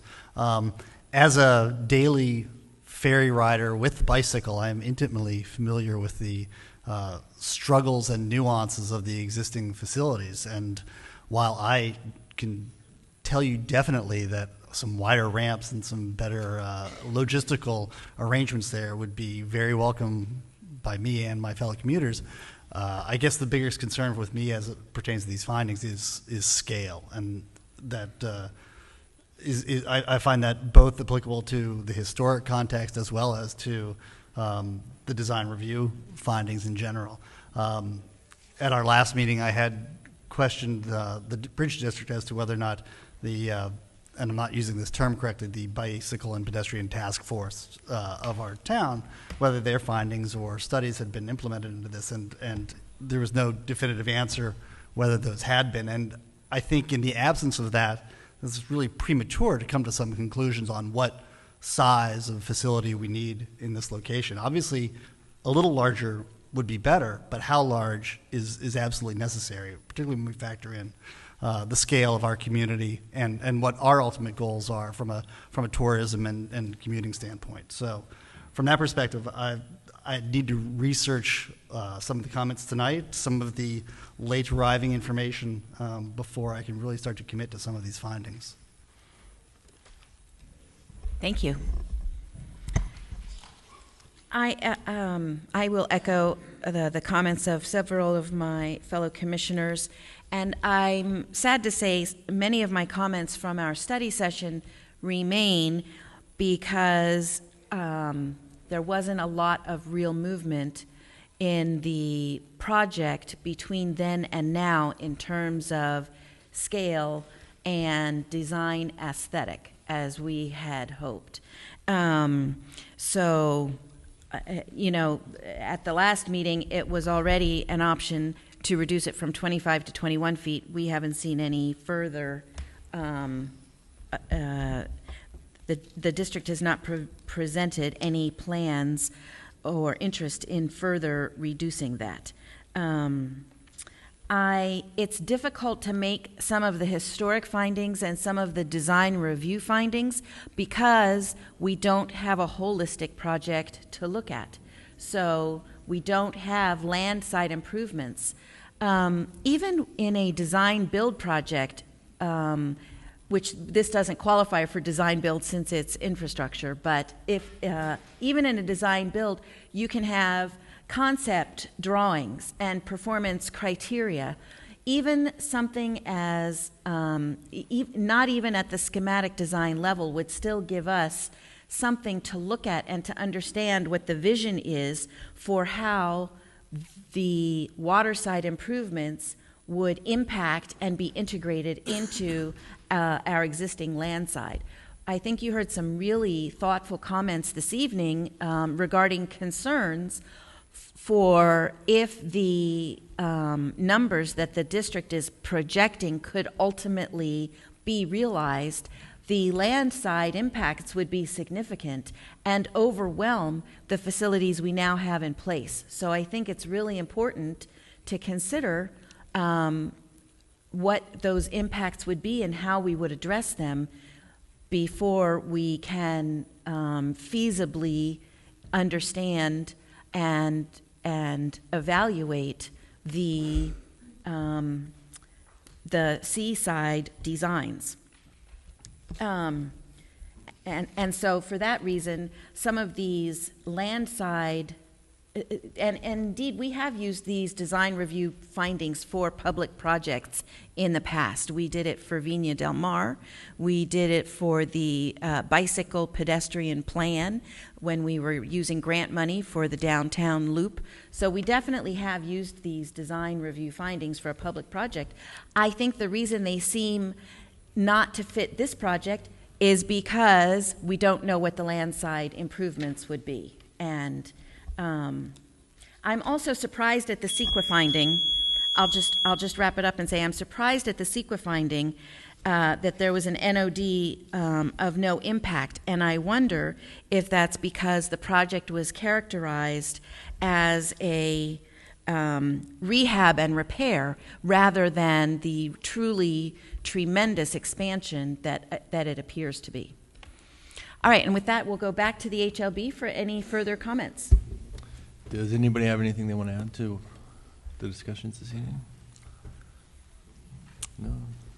I think we'll take a little more time to review the materials we received tonight. And as a matter of process, Lily, am I correct that is the next meeting when we are going to be asked to give a direction to the Planning Commission?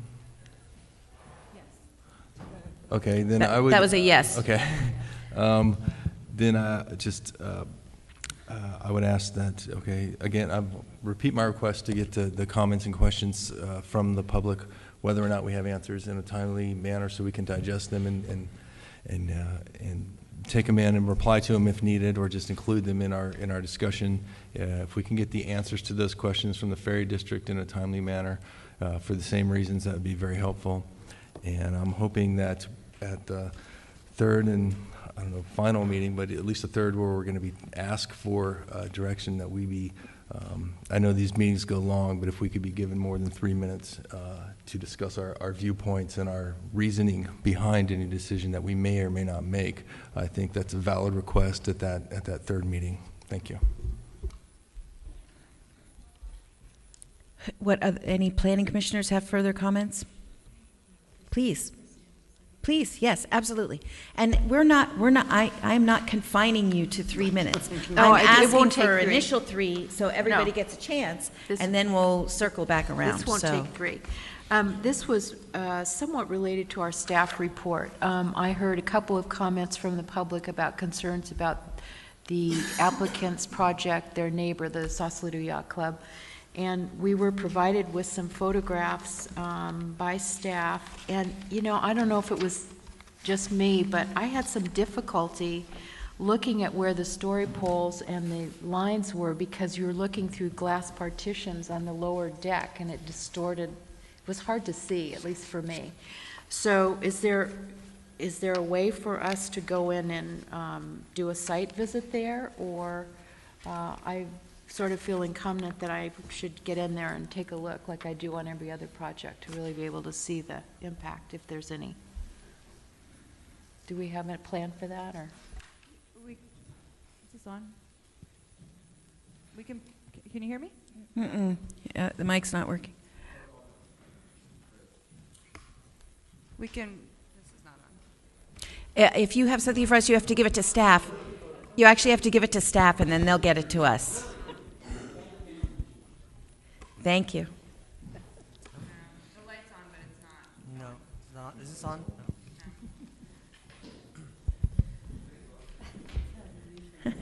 No. Test.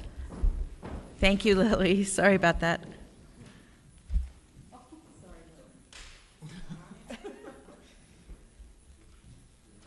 Here, my mic's working, I can tell you that. Not gonna trip. So we can put all of the board and the commission members in touch with representatives from the Sausalito Yacht Club, and you can make individual site visits. Thank you. And I will do that.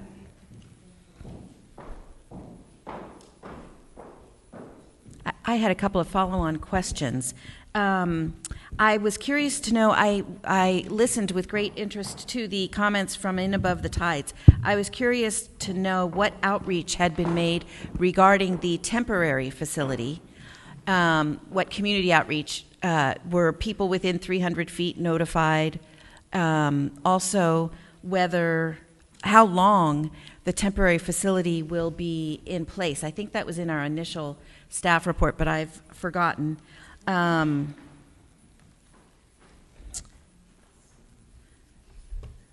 Let's see, a couple other questions.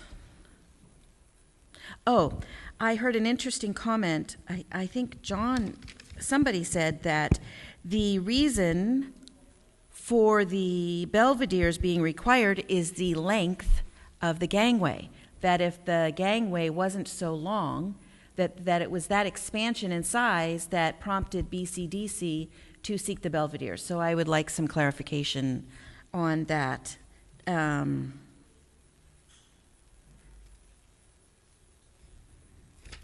Okay, I think I'm trying to quickly look at my notes.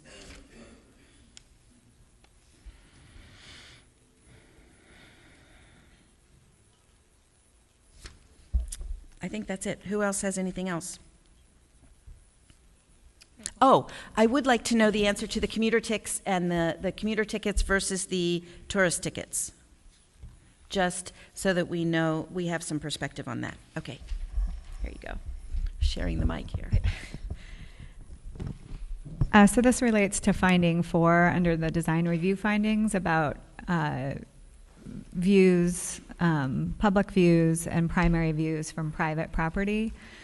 I'm still struggling with treating views from a private club as public views. And I understand that the yacht club is on public property, but I'm wondering if finding number 13 is really the more appropriate finding to address the yacht club's issues, and that's the one about neighboring properties. In any case, if staff has any further thoughts on treating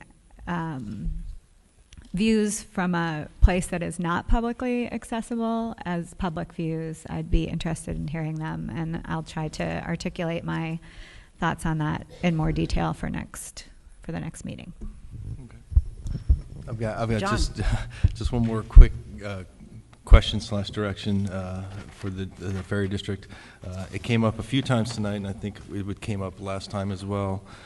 It would be, if for no other reason, just to answer the question, it would be helpful if you could prepare a true maintenance plan with scheduled maintenance and how you intend to have this ferry landing last, or whatever ferry landing gets itself approved, last longer than the 20 years of the previous ferry landing. That came up a number of times. So if we could get that, just a maintenance schedule, and also I heard requested a number of times an operating schedule. Would it be the same? Would it be different as far as with the new? We heard questions of how many boats and how often and when that would happen. If it was just a quick slide or a handout, like again, if for no other reason, just to give some clarification to the people who are requesting that information, that'd be helpful. And with that, Okay. I would also add a request for a construction plan and how that's going to impact the immediate area, such as the staging areas and Lot 1. I would imagine a lot of the construction staging will take place there, so it would be nice to know where materials are intended to be stored, as well as equipment, et cetera, and how that's going to impact daily use. So I would defer to staff on that. A lot of times we, on the commission, require the construction staging plan as a condition of the building permit, we don't always review or analyze that as part of design review, but let's interface with staff about that. It may be, since where else are they going to be other than in the parking lot, that this might be important to make that exception.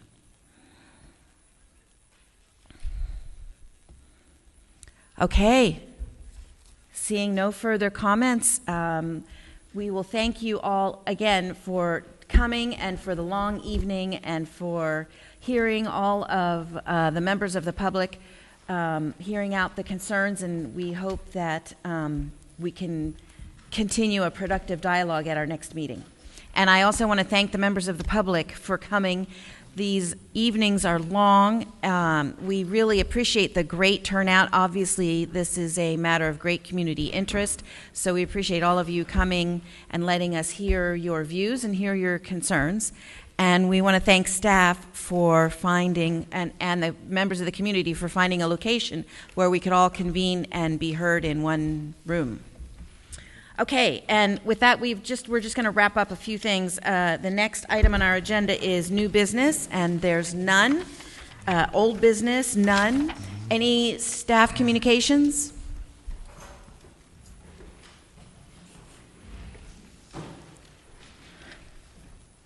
Just to let you know, your next meeting is April 15th, if that's not has been announced, and that's again here at IDEST Hall at 6:30 p.m. Thank you. Any communications from planning commissioners? Any communications from Historic Landmark Board members? None. All right, then, did you want to adjourn your meeting, John, and then we'll adjourn ours? Sure. Can I get a motion to adjourn the meeting? So moved. Second. All in favor? Aye. And may I have a motion? So Second. All in favor? Aye. Motion carries 4-0, and we are adjourned. Thanks, everybody, very much.